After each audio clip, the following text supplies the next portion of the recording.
Cancer, जिसको एक बहुत बड़ी बीमारी माना जाता है, बट उस वर्ड को, कैंसर को यूज करना अवॉइड करते हैं। Do you also feel this same? Cancer का नाम सुनते ऐसा लगता है कि आपको मौत का एक फरमान सर्टिफिकेट इशू कर दिया गया। कैंसर से डरने की जरूरत नहीं है, एक वर्ड है, लोगों ने हवा बना रखा है। और हो सकता है आने वाली सालों में ये बीमारी कुछ इंपॉर्टेंट ना हो। आज से 40 साल पीछे जाओ, टीबी होगी, उसको लोग डिक्लेयर कर देते थे, सेग्रीगेट कर देते थे।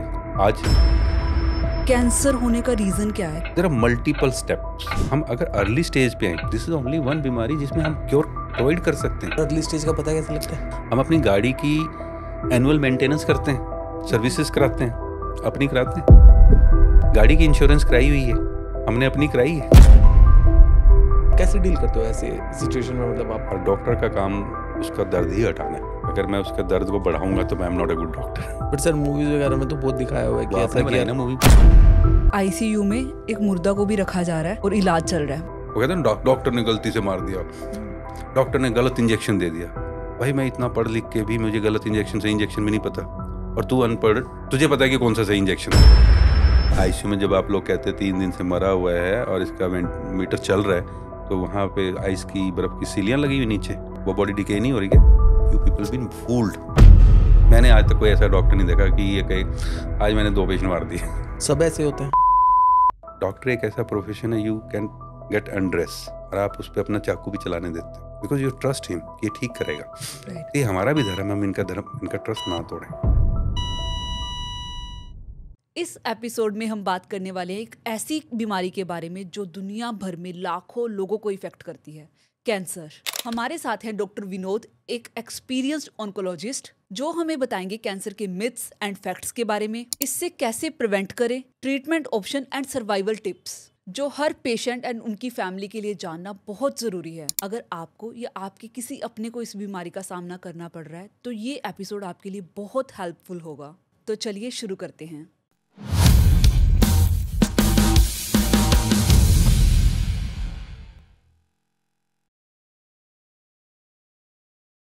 वेलकम सर टू शालुनीशा podcast. Thank you very much. जिस टॉपिक पे आज हम बात करने वाले हैं वो एक ऐसा टॉपिक है जिसके बारे में मोस्टली उसका नाम तक लेना भी लोग कई प्लेसेस में अच्छा नहीं मानते। कैंसर, जिसको एक बहुत बड़ी बीमारी माना जाता है, बट उस वर्ड को, कैंसर को यूज करना अवॉइड करते हैं। बिल्कुल सही कह रहे हैं। बट कैंसर की अवेयरनेस होना बहुत ज़्यादा जरूरी है। So do you also feel this same, and ऐसा क्यों है? बड़ा अच्छा question ma'am, and thank you call me here for this talk. Cancer नाम ही खतरनाक, मतलब जैसे अगर आपके मन में आए जंगल, तो जंगल से आपको एक भयानक चीज़ सीखेगी, जंगल होगा, भयानक पेड़, पशु पक्षी होंगे वहाँ पे, और आपको डर लगे। ऐसे ही कैंसर का नाम सुनते ऐसे लगता है कि आपको मौत का एक फरमान सर्टिफिकेट इशू कर दिया गया। तो कैंसर से डरने की जरूरत नहीं है, एक वर्ड है, इट्स ए डिजीज। लोगों ने हवा बना रखा है। कैंसर को अगर ढंग से समझे, अगर अर्ली स्टेज में कैंसर आ जाए, फर्स्ट और सेकंड में, तो 90% क्योरेबल है। इसके अलावा कौन सी बीमारी क्योरेबल है? थायराइड की आप सारी ज़िंदगी दवाई खाते हो, बीपी की सारी ज़िंदगी खाते हो, आप जितनी भी ये क्रॉनिक डिजीज़ें हैं उनके लंबे टाइम तक दवाइयाँ खाते हो, बट कैंसर का एक टाइम अगर हो गया cure, that's all. You yourself is take an example of yourself. But जब आपने शुरू में सुना था जी कि I am suffering from this, तो आपको भी लगा हुआ यार सर्टिफिकेट हो गया और मैं तो गई। बिल्कुल। But you are a live example, cancer survivor. लेकिन प्रॉब्लम ये है कि हमारे पास स्टेज 1 स्टेज 2 में पेशेंट आते ही नहीं है। हिंदुस्तान में ज़्यादातर बाबा फकीरों के चक्करों में, तांत्रिकों के चक्कर में, पीपल के धक्के बांधने, केले की पूजा करनी। भाई हमारे पास आओ शुरू में। तो इसलिए you said it very rightly, awareness. जब तक पेशेंट अवेयर नहीं होगा या पब्लिक अवेयर नहीं होगी, मेरे पास आएगी ही नहीं। कैंसर एक वर्ड से डरने की जरूरत नहीं है। मैं सबको बताता हूँ, वर्ल्ड में 1/12 राशियां कैंसेरियन है। 1/12 इसका मतलब कि यानी कि पूरी दुनिया की जो पॉपुलेशन है उनका जो सन साइन है कैंसेरियन है। नहीं, इसका मतलब क्या हुआ सर? जैसे कैंसर वर्ड से डरने की जरूरत नहीं है। अच्छा, कैंसेरियन मतलब जब आप, you don't get scared of word cancer, right? It's a disease and it's your own disease. आपके अपने सेल्स हैं जो कि आपके उसमें कंट्रोल में नहीं हो and they start growing autonomous हो गए। ओके। तो वो अपने आप रैपिडली ग्रो कर रहे हैं और हम्म। फिर धीरे धीरे धीरे आगे फैल रहे हैं और आपके बाकी के बॉडी के फंक्शंस को ख़त्म कर देते हैं। बट अगर हम इसको शुरू में पकड़ लें तो हम क्योर कर सकते हैं। जैसे आपने बताया स्टेज 1 स्टेज 2 में आपके पास पेशेंट आता नहीं है, तो इससे पता तो लग रहा है कि अवेयरनेस नहीं है पेशेंट को। ट्रू। बट अवेयरनेस क्यों नहीं है? अवेयरनेस इसलिए नहीं है क्योंकि एक तो सोशल स्टिग्मा कि लोगों को बताते ही नहीं है कि मेरे को अगर सपोज ए लेडी को ब्रेस्ट में लंप है वो रिवील ही नहीं करेगी, लोगों को क्या लगेगा, मेरी बेटी जवान है, शादी करानी है, वो बताएगी नहीं। फिर हमारे मीडिया ने, मूवीज़ ने ऐसा इसको एक साइकोलॉजिकली कोरिलेट कर रखा है कि कैंसर हो गया तो उसने मरना ही है, वो बचेगा नहीं। और आदमी डरता भी है वर्ड से, यार कैंसर हो गया मैं बचूंगा कि नहीं बचूंगा। तो हमारे को जब तक अवेयरनेस नहीं होगी तब तक हम उस चीज़ को ट्रीट कराने जाएंगे ही नहीं। हम डरते हैं, वर्ड से डरते हैं। राइट। जिसको सपोज आज एक पेशेंट आती है, कल एक मेरे पास पेशेंट आई ब्रेस्ट लंप से, बायोप्सी पॉजिटिव, प्रूवन कैंसर, रोई जा रही है। भाई क्यों रो रही है? आज थोड़ी मर रही है, या कल थोड़ी ना मरने वाली है, परसों थोड़ी ना मरने वाली है। आई है, गेट योर ट्रीटमेंट डन। फिर सेकंड, हमारे जो ये बाबे हैं या जो हमारे मतलब so called self claimed doctor, वो आप लोगों को मिसगाइड करते हैं। यहाँ चहल जगह है, लेप लगा लो जी, ठीक हो जाओगे। सर कैसे मतलब लेप लगा लो? जहाँ पे कैंसर है जैसे वहाँ लेप लगाएंगे उससे ठीक हो जाएगा। इजी वे ना। और लोग विश्वास करते हैं। And we Indians want believe in miracles. पैसा नहीं है, खर्चना है, तो बाबा के पास जाएंगे। और एक सबसे बड़ा एक और कारण भी है, finances. Most of the people love to die because they don't have money to get your treatment done. Private में महंगी है, सरकारी में भीड़ लगी हुई है, तो वो क्या करेंगे? किसी के पास इंश्योरेंस नहीं है, किसी के पास कोई पॉलिसी नहीं है, तो वो क्या करेगा? ही लव टू डाई। कहाँ से कराएगा? महंगी ट्रीटमेंट इतनी है क्योंकि जो मशीनें हैं वो करोड़ों रुपए की है, जो दवाइयाँ हैं लाखों रुपए की है, सर्जन जो हैं वो फीस महंगी है। तो cost is also one big factor. Every people can not gate your treatment done at a good hospital. आपको 40 मैक्स या बड़े अच्छे हॉस्पिटल में ट्रीटमेंट करानी है तो उसमें कॉस्ट लाखों में जाती है, घर के घर बिक जाते हैं। अच्छा। कई बार ये वापस नोटोरियस भी है, अगर लास्ट स्टेज में या कई बार एग्रेसिव ट्यूमर है वापस आ गया, वो हो गया, तो आपके बहुत सारे खर्चे हो जाते हैं।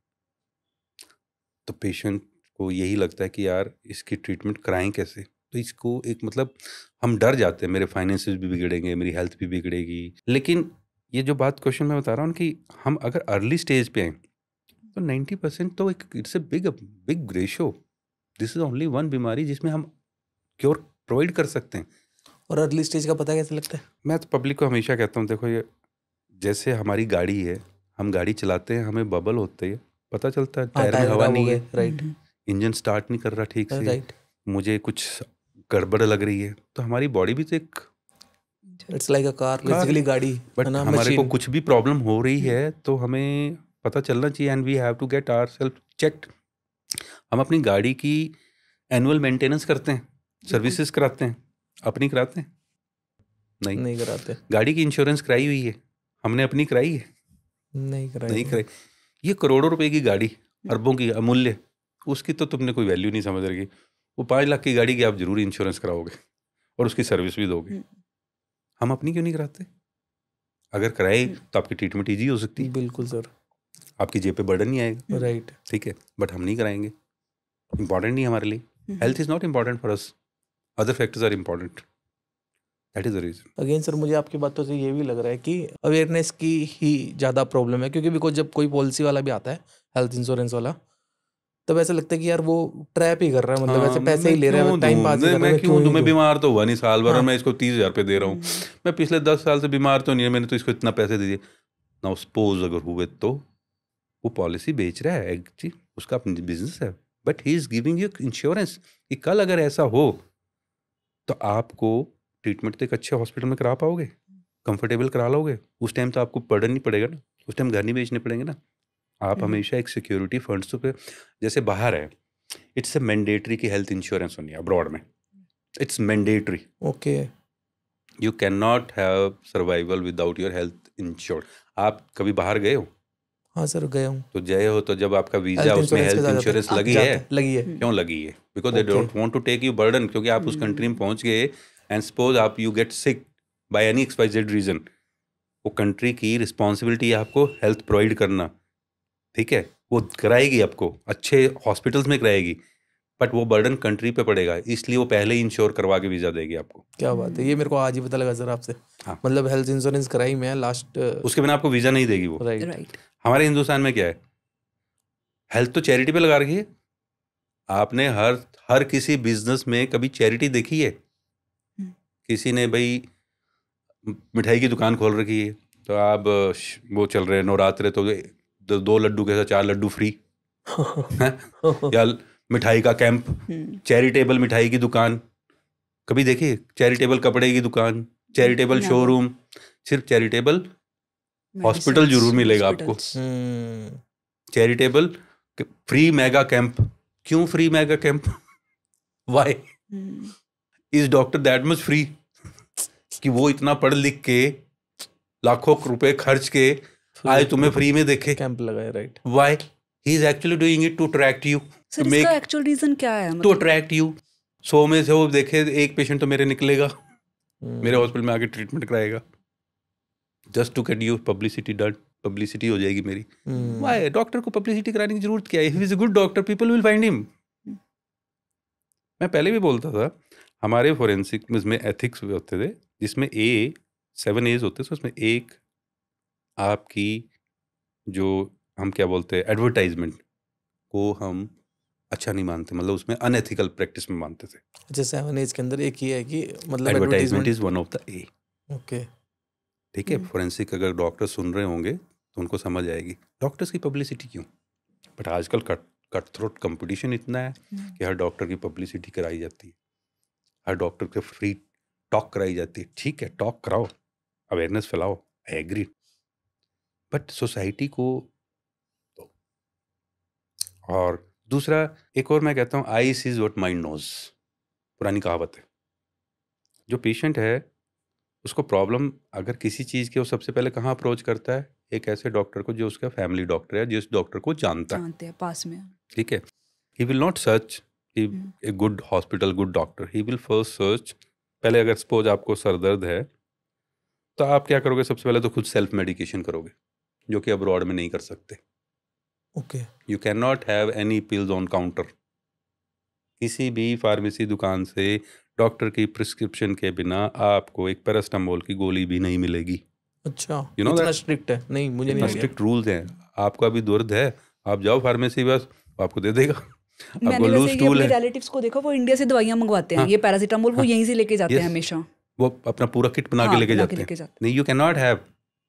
ठीक है, यहाँ फार्मेसी की दुकान में आप जाओ मर्जी ले लो, आप अबॉर्शन की किट से लेकर के अपने हेडेक की, लूज टूल की, खांसी की, जो मर्जी ले लो। यहाँ सब कुछ इतना लूज क्यों है?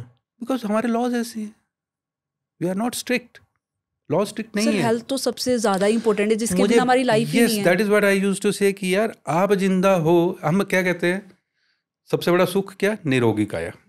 अगर हेल्थ आपकी अच्छी है तो आप बाकी की चीजें एंजॉय कर लोगे। राइट। आपको अरबों खरबों रुपए पड़े बैठे, you are on ventilators of this use, यह आपकी हेल्थ ही अच्छी नहीं है तो आप क्या खाओगे, क्या पियोगे? नहीं ना।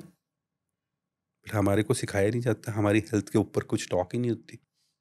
हम पब्लिक को इस इश्यू को तो हमने चैरिटी में, भगवान, हमने डॉक्टर को भगवान का दर्जा देके कर दिया, बस तुम भगवान है, और भगवान हमेशा फ्री का काम करेगा, उसकी तो फ्री में रही चाहिए।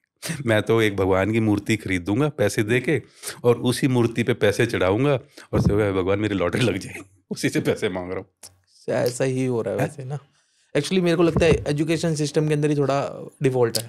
Not education, Then- we people have to get, yes, we people have to understand health is very important. Health एक mandatory हो जानी चाहिए इंश्योरेंस। बट सर अंडरस्टैंड कैसे करेगा जब पढ़ाया ही नहीं गया तो एक बच्चे को? भाई बाहर भी तो लॉज हैं, आपको नौकरी कर रहे हो तो आपकी नौकरी में ये इम्पॉर्टेंट है कि आपके हेल्थ इंश्योरेंस हुई है, आपका एनुअल हेल्थ चेकअप होता है, because you are now going to become a burden on that company और दैट कंट्री अगर आप बीमार होते हो तो।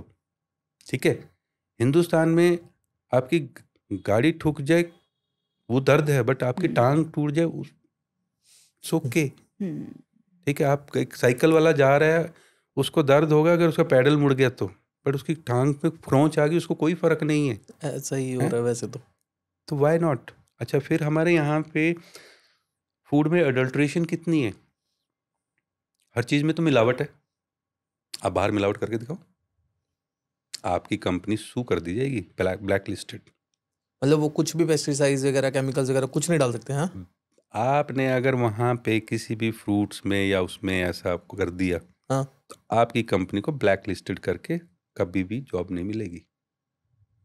वहाँ मैं अब्रॉड गया हूँ, वहाँ पे भी पालक पनीर खाया, उसका स्वाद ही डिफरेंट है। वहाँ पे भी गोभी खाई, उसका स्वाद ही डिफरेंट है। वहाँ के फ्रूट्स, वहाँ के आम बहुत ही डिफरेंट, हम जो हमें मिलते ही नहीं है यहाँ पे, वो एक्सपोर्ट ही हो जाते हैं। यहाँ मैं आपको एक कॉमन सी बात बताता हूँ, आज आप कोई भी अनार लो, उसको काटो, आपको हर अनार लाल मिलेगा। आज से 15 साल पीछे जाओ, अनार में वाइट लगते थे ना। बिल्कुल। पहले हम कभी तरबूज खरीदते थे तो तरबूज वाले से चेक करते थे ना पहले, करते थे। भैया पहले दिखा, लाल नहीं हुआ तो मैं नहीं लूंगा। अब तरबूज कोई भी ले लो आंख बंद करके, वो सारे ही लाल है। कैसे? सब में इंजेक्शन चल रहे हैं। आप कोई भी खीरा ले लो या कोई भी सब्जी ले लो, आप मतलब ऑलरेडी उसको पहले प्रिपेयर कर दिया गया। दूध जो ले रहे हो, मुझे एक बात बताओ सिंपल सी, कोरोना हुआ था, कोई शादी पार्टियां फंक्शन कुछ नहीं थे, तो कहाँ गया वो दूध, कहाँ गया? अच्छा भाई, कोई शादी फंक्शन कुछ हाँ, नहीं हुए, कुछ कोई नहीं हो रहा मिठाइयों था। की दुकान नहीं खुली, हाँ, लोग घरों में बंद थे, राइट। तो दूध कहाँ गया? किसने पिया? किसने निकाला? और अब वापस आ गए तो उसकी डिमांड बढ़ गई, अब कहाँ से आ रहा है? लोग बना रहे हैं नकली। ओके। मेरे को एक बंदा मिला था, कहता मैं 100 रुपये में 1 क्विंटल दूध तैयार कर देता हूँ। तो हमारे जो फूड एंड ड्रग्स वाले हैं वो इनको कसते क्यों नहीं? आपकी मिठाइयों की दुकान जब भी जैसे दिवाली वाली आ जाती है, हाँ। तो तब तो चेकिंग होनी शुरू हो जाती है। रेगुलर क्यों नहीं करते हो? आप बाहर कोई अब्रॉड में कोई भी फूड में अडल्ट्रेशन नहीं है, हमारे यहाँ हर फूड में अडल्ट्रेशन है। तो उसका क्या होगा? When we use excess pesticide, excess chemicals, excess of these all things, this will definitely lead to a problem with cancer। एक समस्या जो आ रही नहीं हमारी, तो हमारे को इस चीज़ के लिए आपकी, मैं तो कहता हूँ इनको एक लॉ ऐसा भी होना चाहिए कि अगर किसी दुकान में नकली मिला तो बंद हो जाए। फार्मर ने अगर वो किया तो उसको नेक्स्ट टाइम कोई मुआवजा नहीं मिलेगा। ठीक है, लॉ शुड बी स्ट्रिक्ट, और जब तक स्ट्रिक्ट लॉ नहीं होंगे हम नहीं मानते। राइट। वैसे हम लातों के भूत है तो सुना नहीं, लातों के नहीं, human beings are like this. मेरी अपनी साली दुबई में रहती है, वो कहती है जीजू मैं फ़ोन सुनते सुनते ना रेड लाइट जंप हो गई, और जंप हो गई तो आगे ही 15 किलोमीटर पे दो गाड़ी आई, उन्होंने मुझे साइड में कर दी। दे वर ट्रैफिक पुलिस, और कार को रोक लिया। कार को क्या करते हैं उसको हम बॉन्ड, हाँ उसको उठा लेते हैं, हाँ। हाँ, टो करके टो कर लेते हैं। तो उसको ले गए, फाइन उसको हैवी। हम्म। ठीक है, कम से कम भी आई थिंक इंडियन रुपीज़ में 2.5-3 लाख रुपए का। फिर जो वहाँ पे रखी गाड़ी, उस दिन का पर डे के चार्जेस अलग, और उसका लाइसेंस में उसको 14 ब्लैक डॉट हो गए, यानी कि नेक्स्ट जो आपकी रिन्यूअल कराओगे ना इंश्योरेंस, वो आपको महंगी मिलेगी। तो वो मतलब 3-4 लाख रुपए में एक रेड लाइट जंप पड़ा। और हमारे हिंदुस्तान में क्या है, रेड लाइट जंप कर दे, फोन सुन वो जाओ जी और प्रवाह कौन करता है? अगेन बेसिकली क्या है, ये जब तक ऊपर से ही नहीं आएगी ना सारी रिस्ट्रिक्शंस और एजुकेशन, तब तक नहीं ठीक होने वाला, जो मुझे अभी कन्वर्सेशन से समझ में आ रहा है। हमारे law should be strong, law should be strong, law should be strong. Law नहीं स्ट्रॉन्ग होगे तो आप एक बात सोचो, कॉमन सी बात बताता हूँ, एक पार्क ढकोली में, एक पार्क पंचकुला में, एक पार्क आपका सुखना लेक पे, तीनों में डिफरेंस है। बिल्कुल है। Reason according to area wise, human beings वही हैं, लॉ सिस्टम सेम। क्यों, क्या डिफरेंस क्यों है? सुखना पे जब आप सुखना लेक पे जब घूमने जाते हो, वहाँ का जो पार्क है, जो एरिया है, वो नीट एंड क्लीन है। वहाँ की सिक्योरिटी थोड़ी law is strong, okay, law is strong. Administration is strong. आप वहाँ कुत्ता नहीं घुमा सकते, आप वहाँ पे गंद नहीं फैलाओगे तो साथ साथ साफ हो जाएगा। आप साइकिलिंग नहीं कर सकते, आप रैपर्स नहीं फेंक सकते। राइट। वहाँ लिखा है ना कि अगर कर दो 500 रुपये फाइन है। वहाँ पुलिस चौकी भी है साथ में। एंड फिर ऊपर से एडमिनिस्ट्रेशन स्ट्रॉन्ग है। फिर वापस पंचकुला आ जाओ, उनसे थोड़ा सा नीचे है, यहाँ थोड़ा लूज हो जाता है, लॉ थोड़े लूज हो जाते हैं। अब ढकोली में आ जाओ, यहाँ तो जी आपने किसी को कह दिया तो SHO ਸਾਡੇ ਘਰ ਦਾ ठीक है, MLA ਸਾਡੇ ਘਰ ਦਾ जी, ਤੁਸੀਂ ਸਾਨੂੰ ਕਹਿ ਸਕਦੇ ਹੋ कुछ। लॉ इज सर सब चीज़ का सोल्यूशन हमें पता लग रहा है कि लॉ स्ट्रॉन्ग होना चाहिए, तो अभी तक हुआ क्यों नहीं? लॉ तो फिर लॉ मेकर्स नहीं करना ना। हाँ, मतलब उन्हें पता है कि हर चीज़ का सोल्यूशन बेटर हो सकता है, इंडिया सुधर सकता है। हिंदुस्तान सबसे ज्यादा भ्रष्ट कंट्रीज में नहीं गिना जाता। गिना जाता है, नहीं गिना जाता, नहीं गिना जाता है, गिना जाता गिना है, जाता है ना? गिना गिना जाता है, जाता है। बिल्कुल वही कह रहा हाँ हूँ। जी। रीजन दैट्स व्हाई सबसे बड़ा रुपया, दादा बड़ा ना भैया, सबसे बड़ा रुपया। भैया दे दो, सब काम चलते हैं, बाहर नहीं होते। आई थिंक सर ये टॉपिक मेरे को लग रहा है बहुत वाइड है ना, इस पे जितनी डिस्कशन करेंगे कम है। हम अपने उस पे हम restrict back to the point आते हैं सर, कि अपन बात कर रहे थे सर कैंसर के ऊपर। कैंसर सर, जैसे सिंपल वर्ड्स में अगर हम बात करें, एक्चुअल में कैंसर है क्या, मतलब इसका मतलब क्या है और ये होता कैसे है? कैंसर में क्या है कि आपकी ही बॉडी के सेल्स, हमारा ना एक प्रोटोऑन्कोजीन्स होती है जिसमें BCR-ABL चेक मैकेनिज्म होता है। मैं आपको सिंपल भाषा में बताता हूँ कि जैसे हम छोटे बच्चे थे तो हमारी आँख की शेप इतनी थी, अभी भी हमारी ऑलमोस्ट उतनी है, कान की भी हमारी ऑलमोस्ट उतनी है, बट हमारा शरीर काफ़ी बड़ा हो गया। बिल्कुल। तो this is under a genetical program. तो इतना डिज़ाइंड है कि हमारा इतना इतना इतना होगा। ओके। तो ऐसे ही हमारे सेल्स डिज़ाइंड है कि हमारा BCR-ABL उन पे चेक मैकेनिज्म है कि उनका माइटोसिस मियोसिस ऐसे होगा।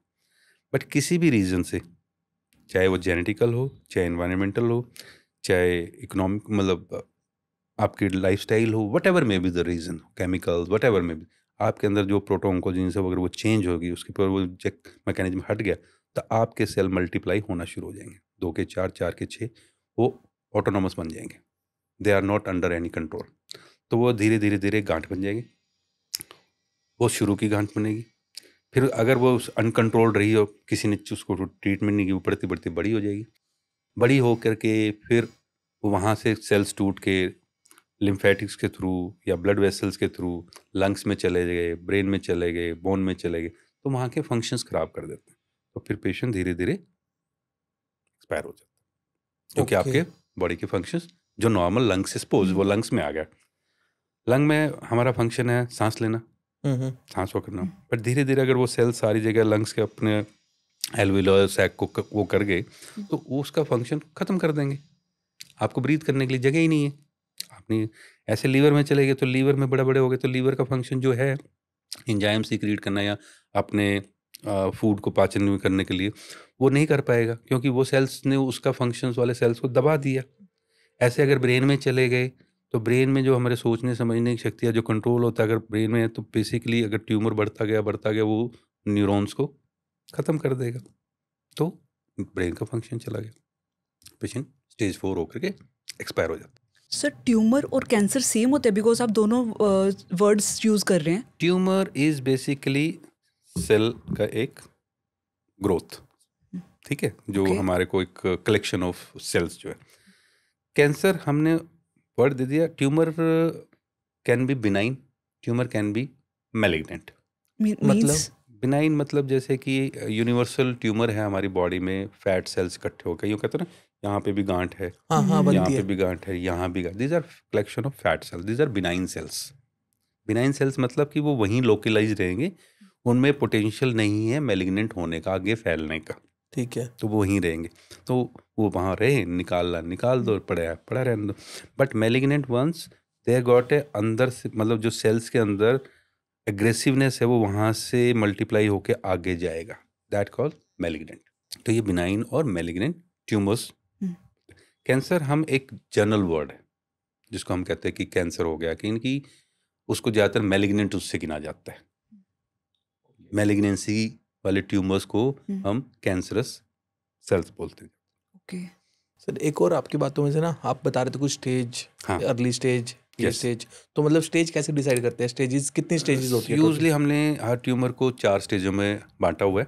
ओके ट्यूमर की साइज TNM स्टेजिंग बोलते हैं, ट्यूमर की साइज, नोड्स और M for metastasis.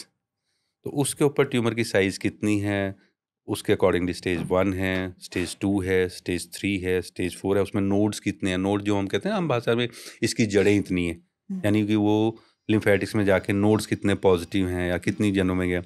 M0 M1 यानी कि वो मेटास्टाइज हुआ है कि नहीं हुआ है। M1 आ गया यानी मेटास्टाइज हो गया तो स्टेज 4 हो गया। मेटास्टाइज का मतलब है वो अपनी जगह से टूट के किसी और ऑर्गन में चला गया, वो लास्ट स्टेज में गिनते हैं। तो स्टेज 1, स्टेज 2, स्टेज 3, स्टेज 4 हम ऐसे इनको कैटेगराइज करते हैं। इसको Okay. कैटेगराइज करने के लिए हमारे पास कुछ रेडियोलॉजिकल टेस्ट जैसे पेट CT, MRI, CT स्कैन हम यूज़ करते हैं, और हिस्टोपैथोलॉजी जो उसकी बायोप्सी हुई है उसमें कहाँ तक ट्यूमर था, कहाँ तक उसकी फैला हुआ है, नोड्स कितने पॉजिटिव है, फिर किसी ऑर्गन में गया है कि नहीं। इन चीज़ों की हेल्प से हम एक ऑन्कोलॉजिस्ट उसको 4 स्टेजेस में डिवाइड करेगा।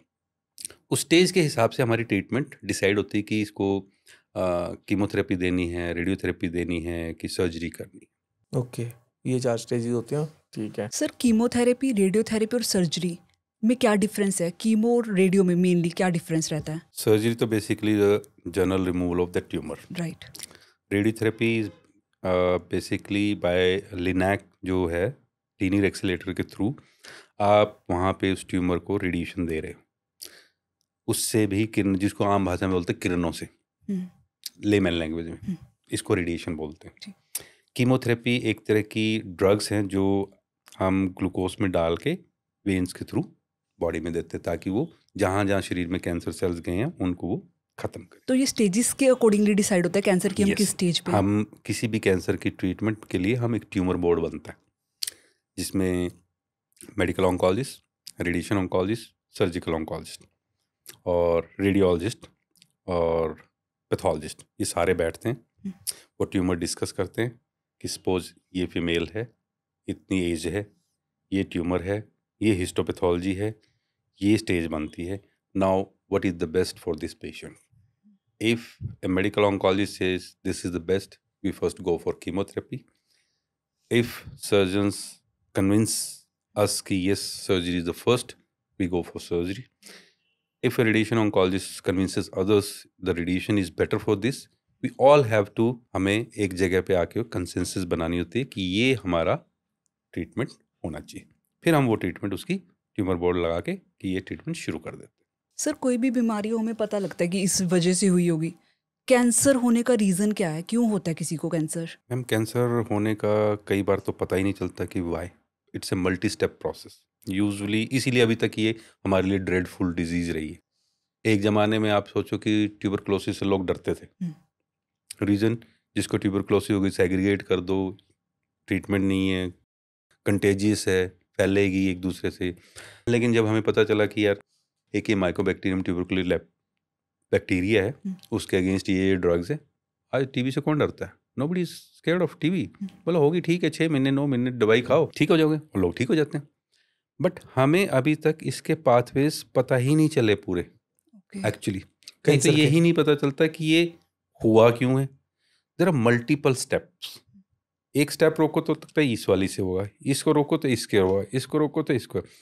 जैसे जेनेटिकल कुछ ट्यूमर्स जीन्स में फैलते हैं, ब्रेस्ट, फिर आपके कॉलन कैंसर। कुछ कैंसर्स आपके इन्वायरमेंटल फैक्टर्स की वजह से, पेस्टिसाइड्स, केमिकल्स या व्हाटएवर, कोई भी रीज़न जो वहाँ पे चेंज ला रहा है।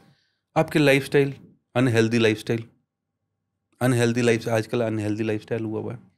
वो तो सब जगह आपकी हर जगह पे अडल्ट्री हुई है खाने में, आपने प्रिजर्वेटिव्स, केमिकल्स, ये सब कुछ, पेस्टिसाइड्स, इतने सारे। बल्कि एक बार पंजाब में तो गिना गया था ना, मालवा बेल्ट में why there is a cancer more. और बठिंडा में एक ट्रेन चलती है जिसको कैंसर ट्रेन बोलते हैं। अच्छा। जो कि बीकानेर जाती है स्पेशल ट्रीटमेंट कराने के लिए। बीकानेरी क्यों? क्योंकि बीकानेर में सस्ता ट्रीटमेंट होती थी, और उधर पंजाब में और कोई पहले ट्रीटमेंट कैंसर की होती नहीं थी। ठीक है, तो लोग जितना मालवा बेल्ट के थे वो लोग ट्रेन में जा करके वहाँ जाते।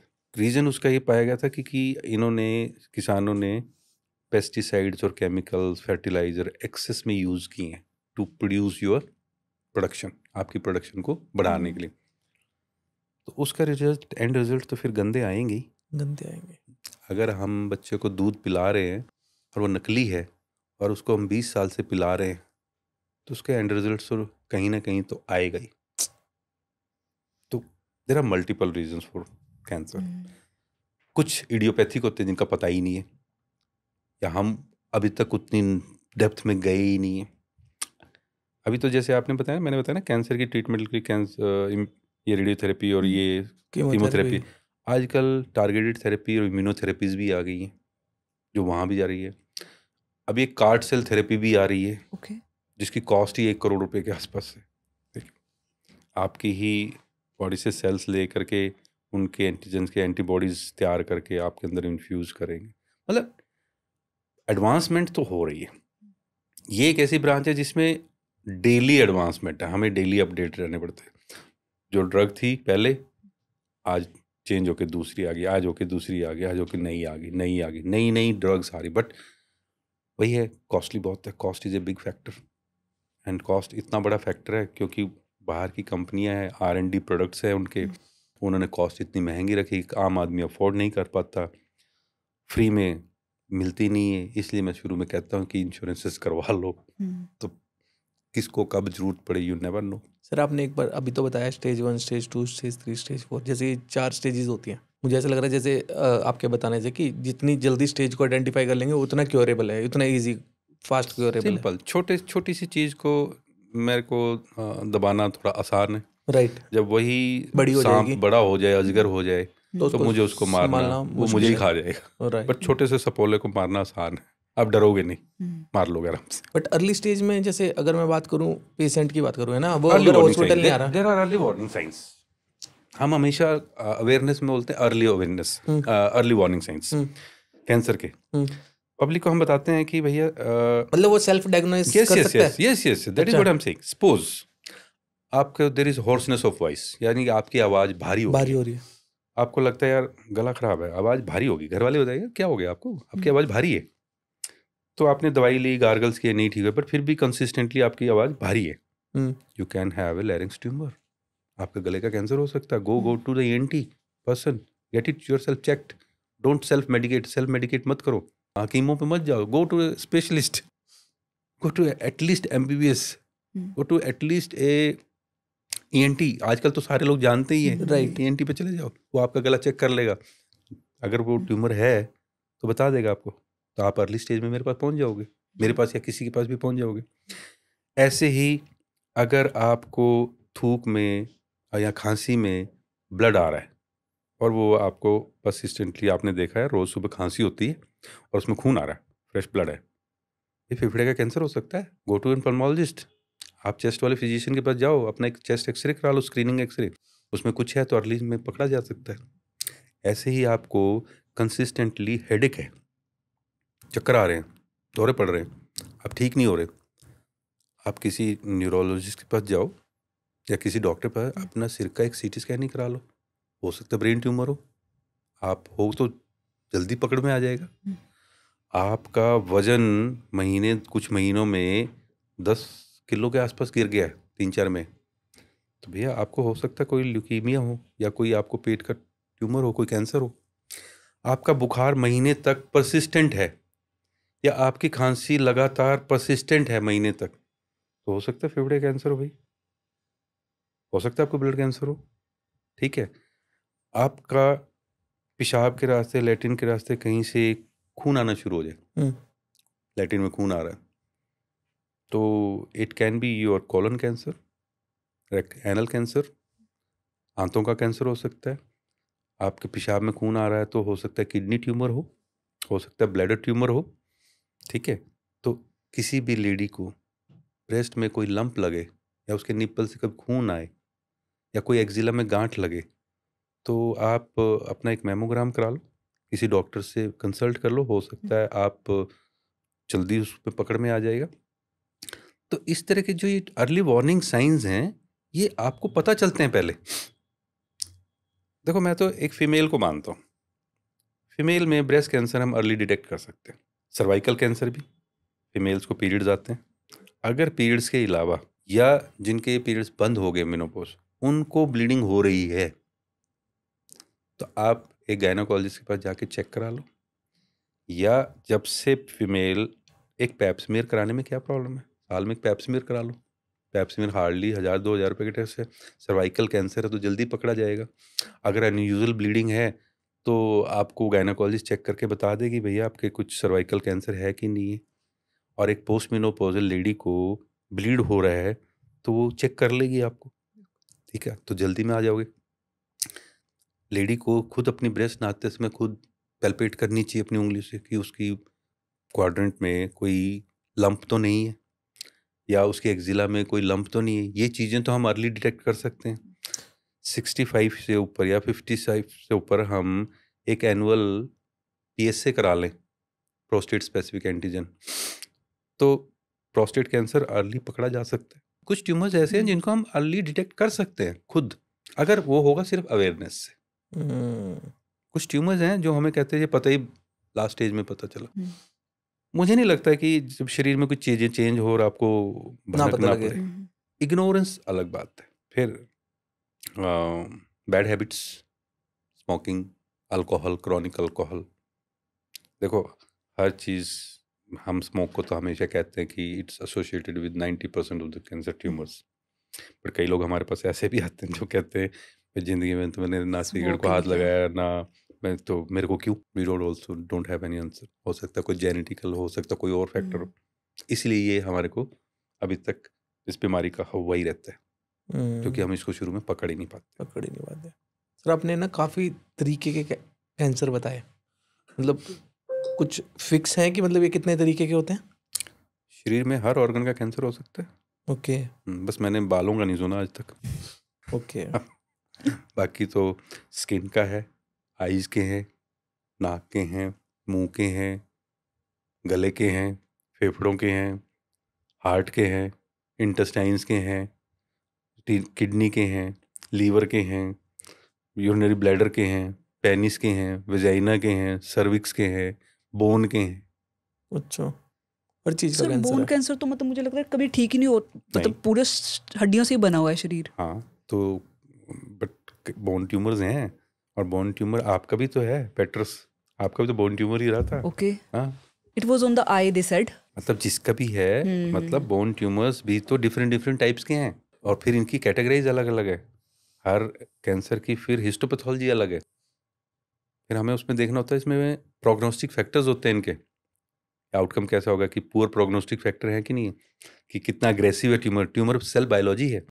जैसे सेल बायोलॉजी क्या होता है, जैसे मान लो कि मैं आम भाषा में बोलूँ, हम 4 लोग खाना कहीं खाने गए, आपको 10 हो गए, इसको नहीं हुए, मुझे नहीं हुए। आपकी वो इम्यूनिटी है, आपका जो सेल की बायोलॉजी है, कितना एग्रेसिव है आपका ट्यूमर, वो सेल बायोलॉजी पे डिपेंड करता है। कहीं हम कहते हैं ना बड़ा एग्रेसिव ट्यूमर था तो हुआ डायग्नोज और चला गया, उसकी सेल बायोलॉजी एग्रेसिव, उसके कुछ प्रोग्नोस्टिक फैक्टर पुअर है। Early age is bad prognostic factor. Usually cancer ज़्यादातर लास्ट में आना चाहिए, बट अगर अर्ली में आ रहा है तो that mean tumour is very aggressive.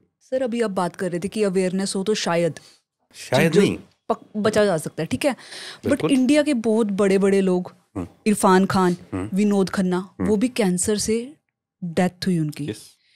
I think उनके पास पैसे की कमी नहीं होगी, अवेयरनेस की कमी नहीं होगी, फिर भी।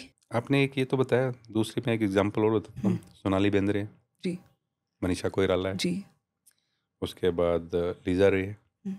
There are other people also who are still alive and they are cancer survivor. मैंने कहा ना सेल बायोलॉजी। ओके। जो इरफान खान को था वो था क्या नाम, न्यूरो एंडोक्राइन ट्यूमर। जी सर। ठीक है, और विनोद खन्ना को पैंक्रियाटिक ट्यूमर था, ब्लैडर कैंसर, पैंक्रियाटिक। ओके।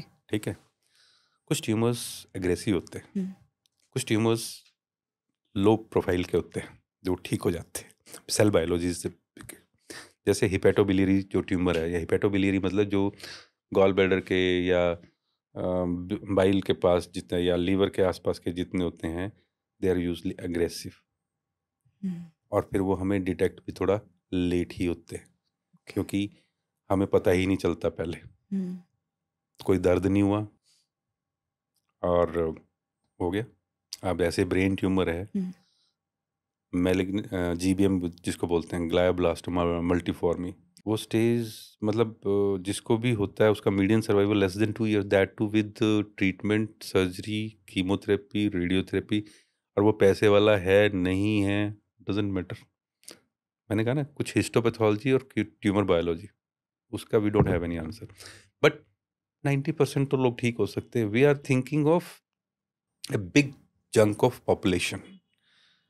मैंने आपको सिंपल एक ब्रेस्ट में उठाया, ठीक है। ब्रेस्ट का अगर आप इंसिडेंस देखोगे ना इंडिया में, out of 13 I think so 1 female is going to have lifetime breast cancer. Okay, out of 13 अच्छा 13 में से एक को ब्रेस्ट कैंसर होने वाला। आप फीमेल पॉपुलेशन देखो ना इंडिया की कितनी होगी, उतनी। बट अगर आप उनका अवेयरनेस कर दो, आप कितना बड़ा एक ट्यूमर को आप रोक पा रहे हो। Isn't it big thing? Awareness means वो जो आपने बताया जो मैंने कि मतलब बताया, अगर कैसे एक आइडेंटिफाई करना है, लेडी डायग्नोस कैसे करना है। अपने आप को डिटेक्ट कर ले, उसके कोई लंप हो, देखो लंप होना ना होना मैं नहीं रोक सकता। सर लंप मतलब एक और जो थोड़ा ट्यूमर, हिंदी में बता दो, गांठ। गांठ, राइट जो उसकी गांठ है राइट। या उसके वो है, वो मेरे को जल्दी आ सकती है। हो सकता है वो बिनाइनी गांठ हो सकता है मैलिग्नेंट हो ही ना, ठीक है, तो हम उसको जल्दी डिटेक्ट कर सकते हैं। Right. अगर मैलिग्नेंट भी है तो जल्दी उसको ट्रीटमेंट कर Cure सकते हो हैं। बट वो आ ही रही है जब फैला के हड्डियों में जाके, लीवर में जाके, बताओ उसमें डॉक्टर क्या करेगा, क्या करेगा। राइट या हॉस्पिटल क्या करेगा उसके लिए, उसकी ट्रीटमेंट क्या करेगा। समटाइम तो हम कहते हैं इट्स बेटर घर जाओ सेवा पानी करो। Sometime we have to use that word also and it's so painful. Sir Navjot Singh की वाइफ भी आई थिंक क्योर हुए हैं ना कैंसर से। Best, yes yes, doctor Navjot को। हाँ जी हाँ जी हाँ जी हाँ शी जी। Is doctor. ओके, कह रहे कि मतलब वो ऑर्गेनिक ट्रीटमेंट से हुए हैं या मतलब सुनने सर में मतलब एक्चुअली वो ऐसा कुछ- कपिल शर्मा में भी आए थे तो काफी उन्होंने बताया भी था, वो उन्होंने आयुर्वेदिक ट्रीटमेंट लिया। मैंने भी वो वीडियो देखा था। हाँ जी। और इंडियन मेडिकल एसोसिएशन ने उसका विरोध भी किया था। बिल्कुल काफी वायरल ठीक गया, है, काफी विरोध भी किया था अपोजिट हुआ चीजें कि उसकी बकायदा सर्जरी हुई है, ओके, बकायदा कीमोथेरेपी हुई है, बकायदा मेडिकल मैनेजमेंट जो साइंटिफिक है वही है। जो उसने बताई हैं वो नहीं है। हम अदरक, तुलसी, हल्दी अजवाइन, हल्दी, इनको हम एक हेल्दी फूड मानते हैं कि इनमें anti inflammatory, anti cancerous properties है। इसको लेके आप अपने आप को हेल्दी रख सकते हो। बट अगर किसी को कैंसर हो गया और उसमें हल्दी देता रहूँ, उसको सिर्फ अजवाइन का पानी या मैं अदरक का पानी या तुलसी देता रहूँ, तो मुझे नहीं लगता PGI, एम्स, टाटा ऐसे इंस्टीट्यूट खोलें। सरकार क्यों पैसे लगाए वहाँ पे? सही बात है। या फिर अब रोड में जो इतने बड़े बड़े हॉस्पिटल है, ठीक है, जी। कौन कौन से हॉस्पिटल जहाँ से ऑक्सफोर्ड के हैं या इतने बड़े बड़े इंस्टीट्यूट हैं जो मैनचेस्टर्स हैं, ये क्यों खोलेंगे? इतनी महंगी महंगी कीमोथेरेपी, इतनी महंगी महंगी रेडियोथेरेपी की मशीनें, इतनी महंगी महंगी रिसर्च चल रही है। वो भी तुलसी के आसान है, तुलसी का पौधा घर में उगाओ, हल्दी उगा लो और पेशेंट को देना शुरू कर दो। राइट तो अगर ऐसे है तो PGI में चले जाएं, टाटा में चले जाएं, बॉम्ब और इसमें एम्स में चले जाएं, ये सरकारी इंस्टीट्यूट जितने भी, वहाँ बांटना शुरू कर दो। बहुत सारे कैंसर पेशेंट की लाइफ बच जाएगी। मैंने शुरू में बताया ना, we Indians believe in miracle, miracles, ठीक है, जो कि गलत है। आयुर्वेद गलत नहीं है, मैं नहीं कहता आयुर्वेद गलत है। आयुर्वेद ट्रीटमेंट से शुरुआत आयुर्वेद से हुई है। उसने आपको हेल्दी लाइफस्टाइल भी तो दिया है, फॉलो करते हो? फिर अब जब हो गया है तो उसके, अब जब हमारे पास न्यू साइंटिफिक टेक्निक्स हैं, why don't you follow that? Second, मैं आपको ये भी बताऊँ, आपकी विल पावर, जो आपका ट्यूमर, मैं कहता हूँ ना सेल बायोलॉजी, उसके ऊपर आप विल पावर कह सकते हो। आपने बुक्स भी पढ़ी होगी, द सीक्रेट भी पढ़ी होगी, देखी भी होगी। Miraculous things do happen, but that depends on you. विचार बनाए जिंदगी, आप जैसा सोचोगे वैसा बनोगे। Your body acts according to your mind. आपने अंदर सोच लिया कि मैंने ठीक होना है, तो ठीक होते हैं। मैंने स्टेज 4 के पेशेंट भी ठीक होते हुए देखे हैं। अच्छा, हाँ, ऐसा नहीं है स्टेज 4 के पेशेंट मतलब जिनको बोन मेट्स हुए हैं, ब्रेन मेट्स हुए हैं, या वो ठीक नहीं हुए, ठीक रहे हैं, 10-10 साल निकाले हैं। और स्टेज 1 के भी पेशेंट मैंने यूं चुटकी में जाते देखे हैं। तो आई एम सरप्राइज कि मतलब मैंने अभी तक बुक पढ़ी और वीडियोस देखी कि ऐसा होता है, आप बता रहे हो कि सच में होता है। यू हैव टू, आपका शरीर आपके विचारों से तो बना हुआ है। आप पॉजिटिव सोचोगे तो आप अपने सेल को परफेक्ट रखोगे, आप नेगेटिव रखोगे तो आप नेगेटिव, आप एक रोना रखता है यार हो गया, मैं बच्चे से बचूंगा, कैसे बचूंगा, मैं मर जाऊंगा, मैं ये हो गया, afraid of the things, you are attracting those negative things towards you. Negative energies. But if you're, मैं आपको नाम नहीं लूंगा, एक पेशेंट थी मेरी, she was diagnosed with breast cancer. She was beautiful, tall and intelligent. She said it's okay, and she bought different kinds of wigs. क्या मेरे को अब विग्स लगाने के डिफरेंट विग्स लगाऊंगी। It's her way attitude towards life, that attitude was positive attitude. She is still alive. ऐसा I think हम बॉलीवुड में भी देख रहे हैं हिना खान के साथ। She is still alive. Some people, ठीक है, इट्स ओके, हो गया है, सो व्हाट, हो गया तो गो फॉर ट्रीटमेंट। तो ट्रीटमेंट होती नहीं है। मनीषा कोइराला जिंदा नहीं है? जिंदा है सर। अभी उसकी कौन सी वो आई थी अभी, पाकिस्तानी थोड़ा हाँ, कल्चर दिखाता, वेब सीरीज उसकी काफी फेमस भी हुई है। She celebrity. उसको कोई पैसे की कमी नहीं थी, उसकी कोई अवेयरनेस की नहीं थी, उसकी कोई ट्रीटमेंट की नहीं, but ovarian cancer and today she is alive. Positiveness is matters है ना, मतलब हिना खान भी मैंने देखा हिना कि खान, वो अभी ठीक है यार, फुल एंजॉय कर रहे हैं लाइफ को, है ना, उनको क्यों पता ना लग करें? गया है तो है, इट्स ओके, हो गया, अब क्या करूं। एक्चुअली क्या है हम कि बीमारी किसी को पूछ के और बता के थोड़ी आ मैंने रही है। आपको शुरू से कहा था, हमने इस वर्ड का हवा बना रखा है। पहली बात तो इस वर्ड का हवा मत बनाओ, क्योंकि हम डरने लग जाते हैं। वो आपने पिक्चर देखी होगी ना, थ्री इडियट थी क्या ये, कि जैसे जैसे मैं वो करता रहा, मैं भगवान को रिश्वत चढ़ाता रहा, मैं अंगूठियाँ पहनी, मैं फलाना पहन ली, और मैं और डरने लग गया भगवान मुझे, फिर तो मैं प्रसाद भी चढ़ाने लगा। अरे भाई, पहले तुम पढ़ लो, have confidence in yourself, do believe in yourself. And एक चीज़ तो है, you are not immortal on this planet earth. It's a short journey, कितने सालों की है, ही नोस, राइट। तो एंजॉय योर लाइफ, खुश रहो, खुशियाँ बांटो। बिल्कुल सर, जब आपने बताया है एक ऐसा एग्जांपल ही बताया, जो सच में स्मोकिंग भी नहीं कर रहा है, अल्कोहल भी नहीं ले रहा है, उसे भी है, जो कर रहा है उसे भी है। हाँ? तो ये किसी को बता के तो नहीं आ रही है। मेरे, you won't believe, 97-year-old patient, CA prostate, I treated I think a decade back, ठीक है, डिकेड से भी ज़्यादा हो गया, तो 97 ईयर, और वो मुझे आके कहता है, डॉक्टर साहब 3 साल और निकलवा दोगे? हैट्रिक मारनी है। I want to complete my 100. Wow. तो I was so surprised. कहते हैं जी, मैं आपकी उम्र में ना 500 जंप उठक बैठक मारता था, एंड 100 उठक बैठक तो उसने मेरे सामने मारे थे। 97 कई लोग कहते हैं कि वर्थ ट्रीटिंग और not. Let when I was for my fellowship in Melbourne, they were doing brachytherapy for 92-year female. Okay. CA cervix. मैंने उनसे क्वेश्चन उस टाइम पूछा, मैंने कहा sir, is it worth to do brachytherapy for this 92-year-old lady? कहते why not? Life is once gone, नहीं आएगी, किसी कीमत पे भी नहीं आएगी, जो मर्जी कर लो। You are a unique in this universe, not on planet Earth, universe. आप जैसा ना तो पैदा हुआ और ना कभी होगा। रिप्लिकेट होगा, नहीं होगा। हम ट्विंस सेम हो सकते हैं, सेम शक्ल के, बट दिमाग अलग अलग होगा, अकल नहीं सेम हो सकती। The universe is so beautifully designed, so beautifully designed. आपका रेप्लिका है ही नहीं, हमारा नहीं। आप कभी भी पार्क में जाओ, देखो, आपको एक पेड़ दूसरे पेड़ जैसा नहीं मिलेगा, एक फूल दूसरे फूल जैसा नहीं मिलेगा। अब कई बार तो मैं हैरान होता हूँ कि हमें तो भैंसें एक जैसी लगती है, एनिमल्स, है ना? हाँ। बट उनके मालिकों को पता ही है हमारी भैंस है, हमारी भैंस। कमाल है नजर वैसे तो। अच्छा, बकरियां जो रखते हैं, अब उनको देखो, बकरियां, हाँ हमें सब बकरियां एक जैसी, बट उसको पता है मेरी बकरियां ये, उसकी वो है ना, जो है उसको पता है कि ये मेरे ग्रुप का है, ये मेरे। और एक मछली दूसरी मछली जैसी नहीं मिलेगी यार, नहीं मिलेगी। ठीक है, तो मतलब we are so unique, everything is unique in this world, you yourself is unique. तो मुझे तो लगता है हमें खुश रहना ज़्यादा इम्पोर्टेंट है, और खुशियाँ देना ज़्यादा इम्पोर्टेंट है। बिल्कुल सही। लाइफ का पर्पस ही उत्सव होना चाहिए। बिल्कुल, क्या बात है। हाँ, तो कितने प्यार से समझा दिया आपने ना, लाइफ का एक मकसद ही मतलब खुश। हैप्पीनेस होना चाहिए। हाँ, what is the key of successness? Happiness. Simple. और हैप्पीनेस कोई पैसे से नहीं आती। राइट। नाइस। हैप्पीनेस पैसे से नहीं आती।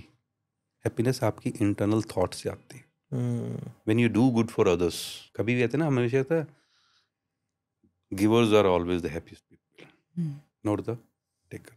हम हमेशा, मैं तो परमात्मा से कहता हूँ भगवान ये हाथ ऐसे ही रहे, यूं कभी ना हो। तो यूं हुआ, जब भी आप कहोगे आपको ब्लेसिंग्स मिलती, आपको हैप्पीनेस मिलती है। मैं तो कईयों को बोलता हूँ यार पैसे नहीं है ना, भिखारी को नहीं देने, मत दो, बस दुत्कारो मत उसको, राइट। उसकी डेस्टिनी में, सही बात है, उसको परमात्मा ने वैसा वैसे ही डिजाइन बना के किया। भेजा।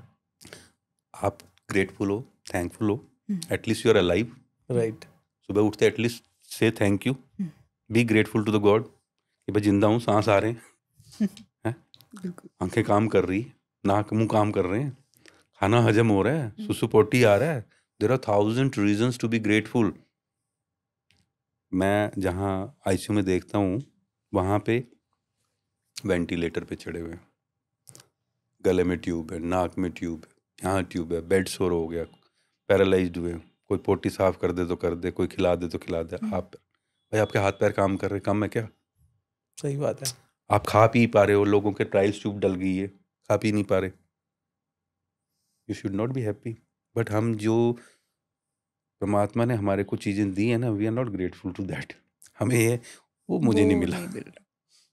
और शाहरुख खान की मुझे एक बात याद आती है, बड़ा कौन?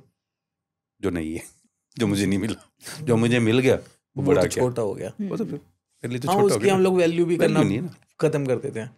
और किसी टाइम में वही चीज हमारा सपना होती है जिसे हम अब पा चुके हैं। मैं अपनी बताता हूँ, जब हम पीजी एंट्रेंस देते थे तो हम पीजी और एम्स वालों को सोचते थे कि यार ये तो बड़े ही विरले इंसान है, बहुत ही जीनियस लोग हैं, इंटेलिजेंट लोग हैं। और अब जब हम चले गए, मैंने कहा ले। तो when you attain that thing ना, it becomes common, not important for you. But life एक ऐसी चीज है, ये आपको हर लेवल पे एक आपका लेवल बढ़ाती जाएगी, स्ट्रगल का भी। इसने बड़ी हायरार्की अपने हिसाब से बनाई। जब आप छोटे हो तो आपका लेवल ऑफ ट्रबल्स कम है, जब आप थोड़े बड़े हो जाते हो तो लेवल ऑफ ट्रबल्स और बड़ा हो जाता है, जब आप और बड़े हो जाते हो तो आपका लेवल ऑफ कंपटीशन, ट्रबल और बड़ा हो जाता है। ये अपने आप बढ़ता है, बढ़ाते हैं हम लोग? नहीं, वो डिजाइंड इसी तरह से। डिजाइन इस तरीके जैसे से। मोदी साहब हैं, मोदी साहब को कितने कंट्री से compete करके अपने आप को वो करना है, अपोजिशन से भी करना है। He has to. कहना आसान है, हमें यहाँ से वहाँ ट्रेवल करके वहाँ से वहाँ आ गए। भाई आपकी जाना है, और इस एज में आपने सुबह उठना भी, नींद भी आ जाए ढंग से, फिर देश की समस्याएं, फिर विदेशों की समस्याएं, सही बात है। उनसे डील करना। हमारे तो पता ही नहीं ना, हमें क्या फर्क पड़ता है। हम तो एक वर्ड बोल देंगे गवर्नमेंट क्या कर रही है। सर, आपका डेली बेसिस पे इतने मतलब हॉस्पिटल के अंदर एनकाउंटर होता होगा, तरह तरह के पेशेंट्स आते होंगे, तो मतलब कैसे डील करते हो ऐसे सिचुएशन में? मतलब आप जैसे आपकी थॉट्स इतने अच्छे हैं, मतलब हैप्पी रहना है, बट फिर भी मतलब ऐसी ऐसी डेली बेसिस पे चीज़ों के साथ एनकाउंटर होता है कोई? जब भी पेशेंट मेरे पास आता है तो मैं उसको देखता हूँ कि यार देखो एक ट्रबल लेके आया, और डॉक्टर का काम उसका दर्द ही हटाना है। बिल्कुल।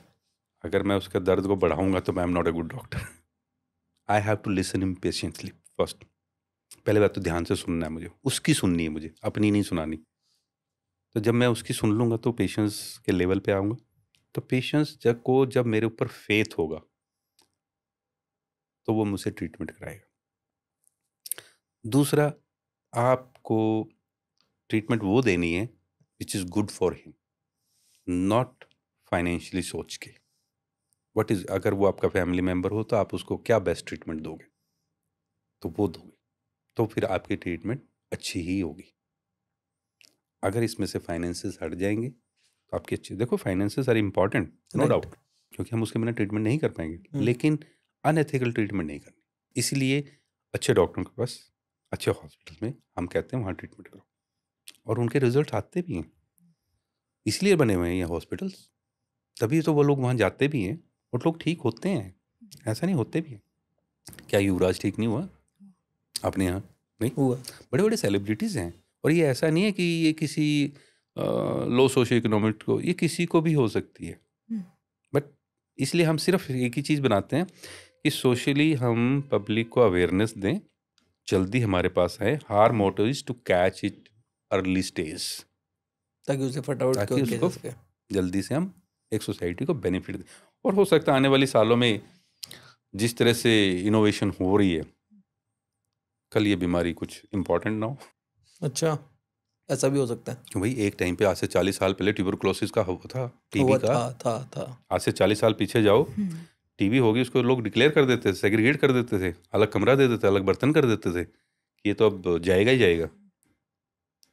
आज एक टाइम पे पोलियो, कितने लोग भी बीमार थे, लंगड़े होते थे, चला नहीं जाता था।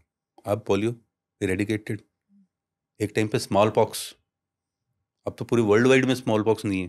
चिकन पॉक्स, हाँ पहले चिकन पॉक्स तो है, स्मॉल पॉक्स, स्मॉल पॉक्स जो बड़ी वो इतने बड़े बड़े वो दाग निकलते थे। ये आप दोनों कभी अलग-अलग है बेसिकली। कभी आप ओल्डीज को देखोगे ना, कभी उनके मुंह पे दाग होते हैं, वो हमेशा के लिए रह जाते थे, राइट? हाँ वाइट वाले ना, गड्ढे गड्ढे हो जाते थे। आज स्मॉल पॉक्स का है, आज पोलियो का है, इरेडिकेटेड। टीबी को आज कौन मानता है? नहीं मानता। आज से 20 साल पहले जो कैंसर का हुआ था, आज नहीं है। आने वाले 20 साल के बाद हो सकता है इसको कोई, हमारे पास कुछ ऐसी टेक्नोलॉजीज आ जाएं कि हम इसे कुछ समझे ही ना, कि हम इसको निकाल के नए ऑर्गन वहाँ बना दें। जिस तरह से डेवलपमेंट आ रही है, राइट। एआई आ रही है, जिस तरह से, यू नेवर नो। एआई का मतलब आपकी फील्ड में भी यूज होता है? हर जगह होगा। अच्छा, सर मेडिकल में भी इंपॉर्टेंट रोल प्ले कर रहा है। आर्टिफिशियल इंटेलिजेंस, वो किस कैसे? तरीके से? डायग्नोसिस में, ट्रीटमेंट में। अच्छा, देखो हम एक पहले पढ़ते थे, आपको भी याद हो, हमें निबंध आता था, विज्ञान अभिशाप या वरदान। अच्छा, कभी लिखा है आप Right, लोगों को? right. नहीं आता होगा ना? नहीं आता, मेरे को तो नहीं आता। हमारे ज़माने में आता था विज्ञान अभिशाप या वरदान, क्योंकि उस टाइम पे साइंटिफिक हलचल होनी शुरू हुई थी, डेवलपमेंट होनी शुरू हुई थी। तो ये बात मैं अपनी बताऊंगा आउट ऑफ दिस टेबल में, जी, कि हम जब छोटे थे तो ऐसा बताते थे कि यार अमेरिका में ना एक ऐसी जगह है जहाँ पे आप मॉल में जाओ, कुछ भी चीज़ खरीदो और काउंटर पे पैसे दो और ऐसा। मैंने कहा ऐसा कैसे हो सकता है, दुकानदार उठाने कैसे देगा चीज़ें? क्योंकि उन्होंने उन दुकानदार को पहले सामान दिया जाता, फिर पैसे दिए जाते थे। आज मॉल नहीं अपने। हम सोचते थे यार उन दिनों वहाँ पे ऐसा है कि सड़क के ऊपर से सड़क और गाड़ियाँ उनके ऊपर से जा रही है। आज अपने है ना, ब्रिज, है ना? नहीं, ये जितने फ्लाईओवर्स, हाँ जी, हाँ जी, फ्लाईओवर, और फ्लाईओवर्स के भी ऊपर फ्लाईओवर्स हैं कई जगह, तो है ना, जो वहाँ था आज भी यहाँ है। बिल्कुल। पहले ट्रीटमेंट वहाँ होती थी, हमारे पास नहीं होती थी। हम लोग कहते थे हम अमेरिका से 100 साल पीछे। पहले हम हमेशा हम दिखाते थे, यार दिखाना तुम्हारे पे, वो कहते थे तेरे पे विदेश जाने की यात्रा, विदेश की लाइन है। अगर आपको पुराने कभी दिन याद हो तो किसी को कहते थे हाँ तेरे ना विदेश की भी लाइन है, विदेश। आज विदेश जाना किसके लिए इम्पोर्टेंट है? Is it? हवाई जहाज यात्रा, मेरी पहली हवाई जहाज यात्रा, आजकल मुझे कोई निबंध नहीं आते होंगे ऐसे। मतलब नहीं याद है। हमारे को आते थे, पहली बार हवाई जहाज में बैठना, पहली बार 5 स्टार में। पहले रेलवे स्टेशन पे हम मतलब जो रेलवे स्टेशन की हालत है आज, मुझे लगता है हवाई जहाज की हालत ऐसी है। तो विज्ञान ने डेवलपमेंट कहाँ से कहाँ कर दी। पहले क्या होती थी, गाड़ियाँ, बैलगाड़ियाँ। आज हर आदमी के पास गाड़ियाँ हैं, हर आदमी के पास मोबाइल फ़ोन है। आज का फ़ोन है, आज यू कर लो दुनिया मुट्ठी में, धीरूभाई अंबानी का वो। आज इस फ़ोन से आप कुछ भी कर लो वर्ल्ड वाइड। पहले हम ट्रंक कॉल करते थे और बैठे रहते थे, पीसीओ एसटीडीज होते थे, चीज़ें ऑब्सोलीट होती गई, डेवलप होती गई। आज कैलकुलेटर कौन यूज़ करता है? आज रेडियो कौन खरीदता है? हाँ, आज तो कोई भी नहीं खरीदता है रेडियो। बट अपने फादर से, पापा से ज़माने से पूछो, वो रेडियो होती थी, उनमें शॉर्ट वेव, मीडियम वेव लगती थी। टीवी में 2 ही चैनल आते थे, दूरदर्शन, दैट्स ऑल, वो भी टाइमिंग से। कलर टेलीविजन, मैं आपको बताया ना कि ओनिडा एक टीवी होता था जिसमें कलर टेलीविजन के ऊपर ऐड आती थी, ऑनर्स प्राइड नेबर्स एनवी। आज मुझे लगता है टीवी कोई देखता ही नहीं है, और हर घर में, हर रूम में टीवी है। पहले एक टीवी होता था, रामायण महाभारत देखते तो सारी दुनिया बैठती थी, हिंदुस्तान स्टैंड स्टिल हो जाता था उस टाइम में। अब नहीं है, अब नेटफ्लिक्स का ज़माना है, अब व्हाट्सअप आया था। पहले मैं आपको बताता हूँ, ऑर्कुट आया था, और कुछ आया था। हम बड़े आते यार, और कुट के थ्रू ना स्कूल के मेट्स मिलने लगे पुराने हैं। मार्क जुकरबर्ग फेसबुक ले आए, फेसबुक से हम बड़े कनेक्टेड हैं। अब फेसबुक हम ओल्डीज के लिए for you oldies, new generation Insta. Insta. अब इनमें भी जनरेशन हो गई है, वो सीनियर सिटीजन हैं, हम कौन सी जनरेशन Gen गिनते Z। हैं, जेन जी में गिनते हो।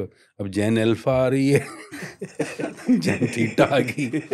अच्छा मेरे पास तो एक वीडियो आया, वो उसकी मदर पूछती है बेटा तूने लंच क्यों नहीं किया, वो उस लैंग्वेज में उसको जवाब दिया कि शी सेज कि I have not able to understand a single word what you said. फिर जब उसने गूगल करके देखा तो उसने कहा कि आपका खाना स्वाद था, मेरे दोस्त खा गया मेरा, इसलिए मैं उसको नहीं खा पाया। अच्छा, थैंक यू। मतलब गूगल समझ पा रहा है। नेक्स्ट जनरेशन की लैंग्वेज डिफरेंट आ रही है। हाँ वो आधे तो एब्रीविएशन में बात करते हैं। मतलब विज्ञान बदला, तो विज्ञान ने डेवलपमेंट्स लाई है। तो जो मैं कह रहा हूँ कि ऐसे ही इस फील्ड में हो सकता है, हो कह सकता होना ही है, आने वाले टाइम में ऐसा हो जाएगा कि आप हो सकता है कैंसर हुआ ही ना रहे, राइट। कि कि हमारी अपनी जेनेटिकल प्रोग्रामिंग ही ऐसी हो जाए। फिर सर आप जैसे डॉक्टर्स करेगा तो कोई तो डॉक्टर कर ही रहा होगा उसको। देन उसके बाद फिर ड्यूटी या जॉब्स क्या रहेगी फिर अपनी? किसकी? तो डिफरेंट चेंज हो जाएगी। ओके। पहले गांव में एक ही डॉक्टर होता था, हाँ। ठीक है, पहले एमबीबीएस होते ही कितने थे?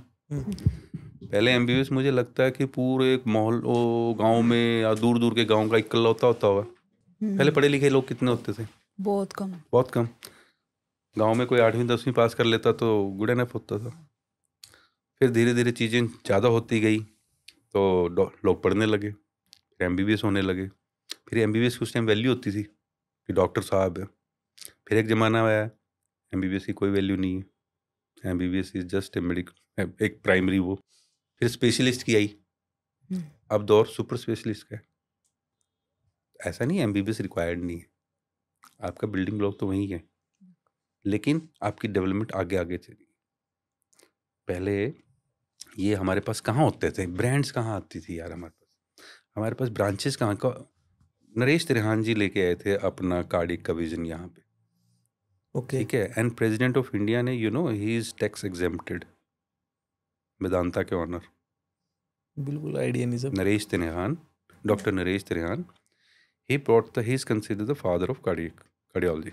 Okay. He brought the idea of cardiac department to the hospital. Okay. Medanta तो इन्होंने बाद में पहले है, पहले ही was in escort में था, and when escort was taken by Fortis, he left escort and उसने ज्वाइन किया, मेदांता बनाया। एंड मेदांता हिंदुस्तान का एक 7 स्टार हॉस्पिटल है जहाँ पे हम अपनी ट्रीटमेंट यहाँ पे मतलब फॉरेन से भी ट्रीटमेंट यहाँ कराते हैं। हिंदुस्तान में हम हमेशा कहते हैं ना यार डॉक्टर ने बहुत लूट लिया है ना। मैं अपना अभी इंसिडेंस बताता हूँ, कुछ महीने पहले का। मैं अपना ट्रैफिक लाइसेंस बनवाने गया था रिन्यू कराने के लिए, वहाँ डॉक्टर से जो कराया तो उसको बताया मैम ना ऑन्कोलॉजिस्ट। अच्छा, कहती है मेरी उसकी कोई रिलेटिव है यूएस में, उसने सी एंडोमेट्रियम ऑपरेट कराया एंड कीमोथेरेपी लगी, she paid 5 crore. 5 crore. Yes. And मैंने यहाँ पे अपने हॉस्पिटल में सी एंडोमेट्रियम ऑपरेट की थी, आई चार्ज ओनली 1.5 लाख रुपए। जिसके 5 करोड़ रुपए पे किए वो 1.5 लाख रुपए में क्योर किया आपने? यस, ट्रीटमेंट किया। मेरी एक नॉन है कनाडा में जा कर के उसने अपनी डिलीवरी कराई, 1 करोड़ में पड़ी। मेरी वाइफ यहाँ एक सीजेरियन 55,000 रुपये में कर देती है और हम कहते फिर भी बहुत महंगा है। बाहर के लोग हिंदुस्तान में आके 5 स्टार होटल में रह के ट्रीटमेंट करा के भी वापस चले जाए ना तो भी हमारी उनसे कॉस्ट बिल्कुल कम है। And doctors are not easily approachable there, they are highly paid, they are basically abroad. हाँ, इवन मैंने एक किस्सा खुद सुना था। अब्रॉड, हाँ, मैंने आपको बताया ना, आप एक पैरास्टामोल की भी गोली काउंटर द टेबल पे नहीं ले सकते बिना उसकी प्रिस्क्रिप्शन के। अब्रॉड में आप डायरेक्टली मेरे पास नहीं आ सकते, आपको पहले जीपी पे जाना, जनरल फिजिशियन पे। जनरल फिजिशियन रिकमेंड करेगा मेरे पास आने के लिए, ओके, तो मैं आपकी ट्रीटमेंट करूँ, ठीक है। उस ट्रीटमेंट की मुझे वहाँ पे मैक्सिमम 5-7 पेशेंट ही पर डे ही देखने हैं। हिंदुस्तान में जब तक आप भीड़ नहीं है ना, तो आप सक्सेसफुल डॉक्टर नहीं है। अगर यार चलता नहीं होगी, इसकी तो कमाई नहीं निकलती होगी। अगर हॉस्पिटल में अरे बस 4 ही पेशेंट हैं, चल कैसे रहा है। और अगर भीड़ है भाई सक्सेसफुल। ठीक। मैं जब मेलबोर्न में गया था ना, तो वहाँ पे पर डे मैक्स पेशेंट 5-7, अगर 10 पेशेंट देख लिए ना, तो आपको मेल आ जाएगी कि आपने प्रॉपर टाइम पेशेंट को नहीं दिया। अच्छा। और आपको हर चीज़ समझानी है वहाँ पे पेशेंट को, look I am doing this treatment, इसकी ट्रीटमेंट ये है, इसके साइड इफ़ेक्ट्स ये हैं। फिर आपको साइकोथेरेपी भी होगी वहाँ पे, फिर आपकी काउंसलिंग होगी हर चीज़ की, क्योंकि फिर हमने आपकी इंश्योरेंस से वो लेना है। नहीं तो कल आप मुझे इंश्योरेंस में सू कर दोगे तो जितना मैंने कमाया मैं उतना दूंगा, देना पड़ जाएगा। तो हाँ, सू रेट भी है, बट ट्रीटमेंट फिर वो पूरी वो है जो बेस्ट। आज वही बेस्ट ट्रीटमेंट हिंदुस्तान में अवेलेबल है सस्ते रेटों पे। फिर भी बोलते लोग वही लूट के। ड्रग्स बाहर जो महंगी है ना, हमें हिंदुस्तान में सब्सिडाइज रेट पे महंगी मिलती है। जो ब्रेस्ट कैंसर सर्जरी बाहर हो रही है, जो कोई भी सर्जरी हो रही है ना बाहर, वो इतनी महंगी है हिंदुस्तान में, तो दैट इज आई थिंक 1/100 भी नहीं होगी। सर डिलीवरी की बात बता रहे हो, 1 करोड़ वर्सेस 65,000। वो प्रीमेच्योर थी, शी वॉज एडमिटेड देयर। उसका पर्पस ये है कि वो थोड़ा सा वहाँ जाके उसने बाय बर्थ सिटीजनशिप लेनी है, तो सस्ते में पड़ी उसके लिए। तो बट महंगा है बाहर ट्रीटमेंट, हिंदुस्तान से तो बहुत सस्ता है हिंदुस्तान में। तो फिर भी लोग कहते हैं कि ना तो मैंने लूट लिया। या ये मेंटेलिटी बहुत ज़्यादा, प्राइवेट में जा रहे हो तो खर्चा बहुत होगा। सॉरी, मैं पब्लिक को एक बताना चाहता हूँ, डॉक्टर कभी किसी को लूटता नहीं है। हम लोग वर्क करते हैं सिर्फ हॉस्पिटल में, हम भी आप जैसे ही लोग हैं, हम कोई ऊपर से उतरे हुए अलग लोग नहीं। We are also from your society. सब ऐसे होते हैं सारे, मैंने तो कोई ऐसा डॉक्टर, बट सर मूवीज वगैरह में तो बहुत दिखाया हुआ है कि वो ऐसा आपने कि बनाई यार ना मूवी, आपने तो कैंसर पे भी बनाई है, हम्म, इमोशनल ड्रामा करके। जी शी सैक्रिफाइस्ड, क्योंकि उसको कैंसर हो गया, उसको छोड़ दिया, बिकॉज वो डोरा मुझसे रिश्ता क्यों तोड़ दिया। बाद में पता चलता है यार उसको कैंसर हो गया, मर गई। नहीं, बट सर फिर भी कुछ तो ऐसा हुआ होगा जो लोग डरते हैं, क्योंकि कई बार सुनने में आया है मूवीज में भी और रियलिटी में भी, कोविड में भी, कि ऑर्गन्स निकाले जा रहे हैं। और देखो यार, ब्लैक शिप हर जगह होती है, हम्म, बट ब्लैक शिप होने का मतलब ये नहीं है कि आप एक कम्युनिटी को ही टारगेट कर दो। ब्लैक शिप किस कम्युनिटी में नहीं है, वो भी तो, हम भी तो ह्यूमन बींग्स ही हैं। राइट। कोई होगा एक दो खुरापाती, बट उसका मतलब क्या, बाकी लोग। सर हमने तो इतना तक देखा है मूवीज़ के अंदर कि आईसीयू में एक मुर्दा को भी रखा जा रहा है और इलाज चल रहा है, बाहर रिश्तेदारों को बताया जा रहा है। पिक्चर आई थी, मैं उसके ऊपर बड़ा वो किया था एम ने भी, कि वो डेथ बंदा ले आता है और वहाँ से सर्टिफिकेट इशू करा लेते हैं सरकारी से। अक्षय खन्ना की, हाँ गब्बर, हाँ गब्बर इज बैक यार, गब्बर। तो उसका कह रहा है जी ड्रामा करो, बकरा आया है तो क्या बोलते उसको, क्या बनाते, बिरयानी बनेगी और सब में बटेगी। मैंने रियलिटी में अपनी लाइफ में आज तक ऐसा कोई डॉक्टर नहीं देखा ऐसे बात करते हुए। ये मूवी है और वो डिके नहीं हो रही बॉडी के। आप लोगों से मैं पूछता हूँ, कई बार कहता हूँ कि अगर किसी की डेथ हो गई है तो आप किसी को बाहर से आना है और उसको 1 दिन लग रहा है, तो उस बॉडी का कैसे प्रिजर्व करते हो? कोल्ड स्टोर में या फिर आइस में बर्फ रख के आइस हम। पे। तो वहाँ उसके नीचे आइस लगी हुई थी नहीं ना? या आईसीयू में जब आप लोग कहते 3 दिन से मरा हुआ है और इसका मीटर चल रहा है, तो वहाँ पे आइस की बर्फ की सीलियाँ लगी हुई नीचे, वो बॉडी डिके नहीं हो रही क्या? वहाँ बदबू नहीं हो रही? वहाँ पे भी होगी। यू पीपल बीन फूल किया जाता है और हमारी धारणा बन गई, क्योंकि इजी सॉफ्ट टारगेट है ना। मैं आपको वैसे बताता हूँ, हम बताते हैं पुलिस वालों में नहीं होता है कोई पुलिस महागुंडा करप्ट, बताते हैं ना, हाथ लगा के देखो जरा किसी सिपाही को, छेड़ के देखो, आपको हाथ मिलाओगे कि पावर है, पावर है, उठा के तुम्हें जेल में ठोक देगा वो कर देगा। आप किसी पॉलिटिशियन में हमेशा मूवी बनी है, गंदी भी बनी है, करप्ट बनी है ना, बनी है ना, बिल्कुल। बट आप पॉलिटिशियन के साथ जाके अपनी फोटो की सेल्फी खिंचा के यू फील प्राइड एंड डालते हो ना, डालते हैं, मैं मिला, क्योंकि पावर है। ठीक है। आप कई बार किसी भी सेलिब्रिटीज के साथ अपनी फोटो खिंचाना अच्छा समझते हो, मैं डॉक्टर के साथ सिर्फ इसलिए बताता हूँ यार कल जरूरत पड़ेगी ना नंबर रख ले, हेल्प उस टाइम जरूरत पड़ेगी। जब पेशेंट आईसीयू में आता, इमरजेंसी में आता है, डॉक्टर बचा ले नु किवें बचा ले, तू भगवान है। अगर वो सेव हो जाता है 3rd डे, अल्लाह हुण तो ये बक्कल छिल मारे, मीटर चल पड़ा इनका आईसीयू का। और जब बाद में बिल देने की बारी आई तो इतना महंगा डॉक्टर साहब, लूट मचा रखी है क्या? भाई डॉक्टर ने थोड़ी मचाई है, हॉस्पिटल में काम करता है बेचारा वो, तो उसने तो अपना काम किया। जाओ go and talk to the administration, उन्होंने क्या किया, आपके बिल आपके आपने साइन किए हुए हो, तो उससे क्योंकि ये पेनफुल है। आप कहीं किसी रेस्टोरेंट में खाना खाने जाते हो, आप एक खुशी से गए हो और खुशी से आपने खाया भी है, you enjoyed that also, and आप उसको 100 रुपये टिप भी दे के आओगे। दे के आते हैं, बिल्कुल। हॉस्पिटल कोई टूरिस्ट प्लेस नहीं है कि जहाँ सोचें यार आज की शाम हॉस्पिटल में गुजारे, चलो आज हॉस्पिटल चलते हैं, मेदांता में एक रात लगा के आते हैं या फोर्टिस में एक रात लगाते हैं। हॉस्पिटल में हम तब आते हैं जब हम तंग हो जाते हैं।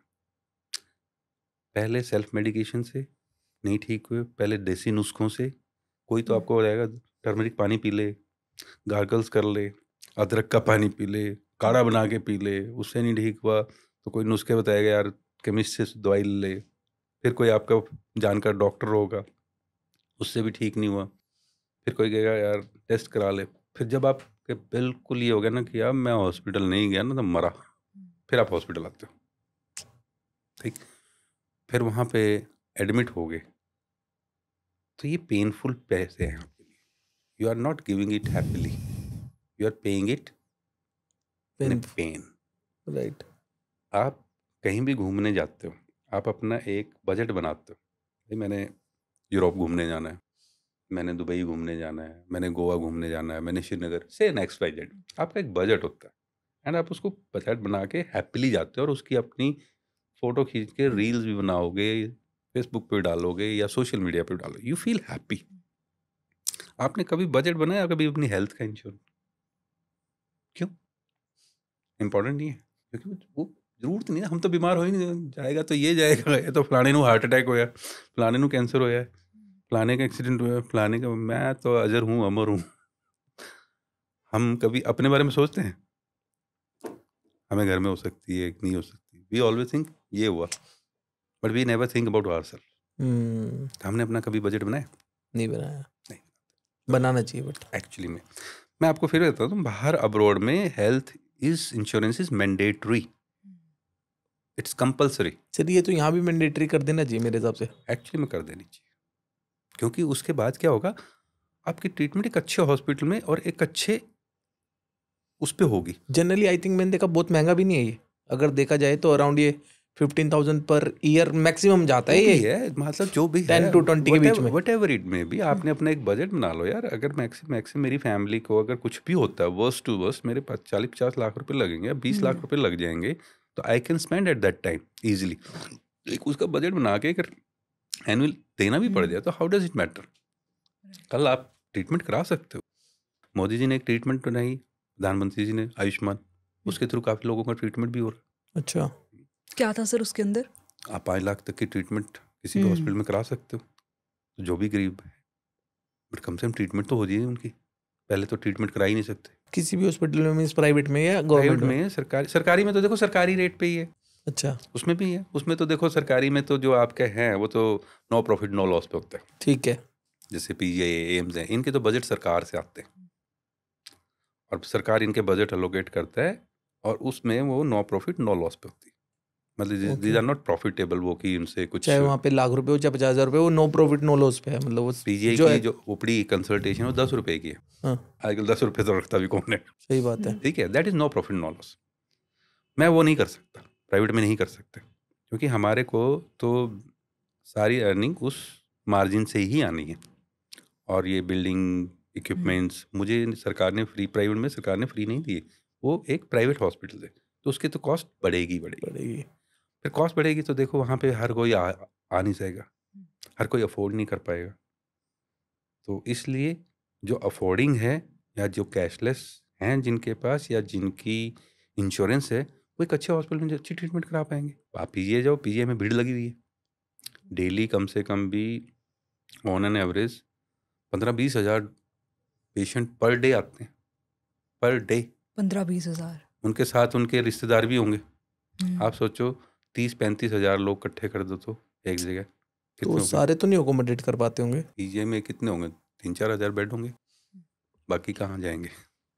डॉक्टर कितने ओपीडी देखेगा? आप धक्के लग लग के पहुंच जाओगे, तो फिर वहाँ ट्रीटमेंट कराने कौन जाएगा? ज़्यादातर नॉन अफोर्डिंग,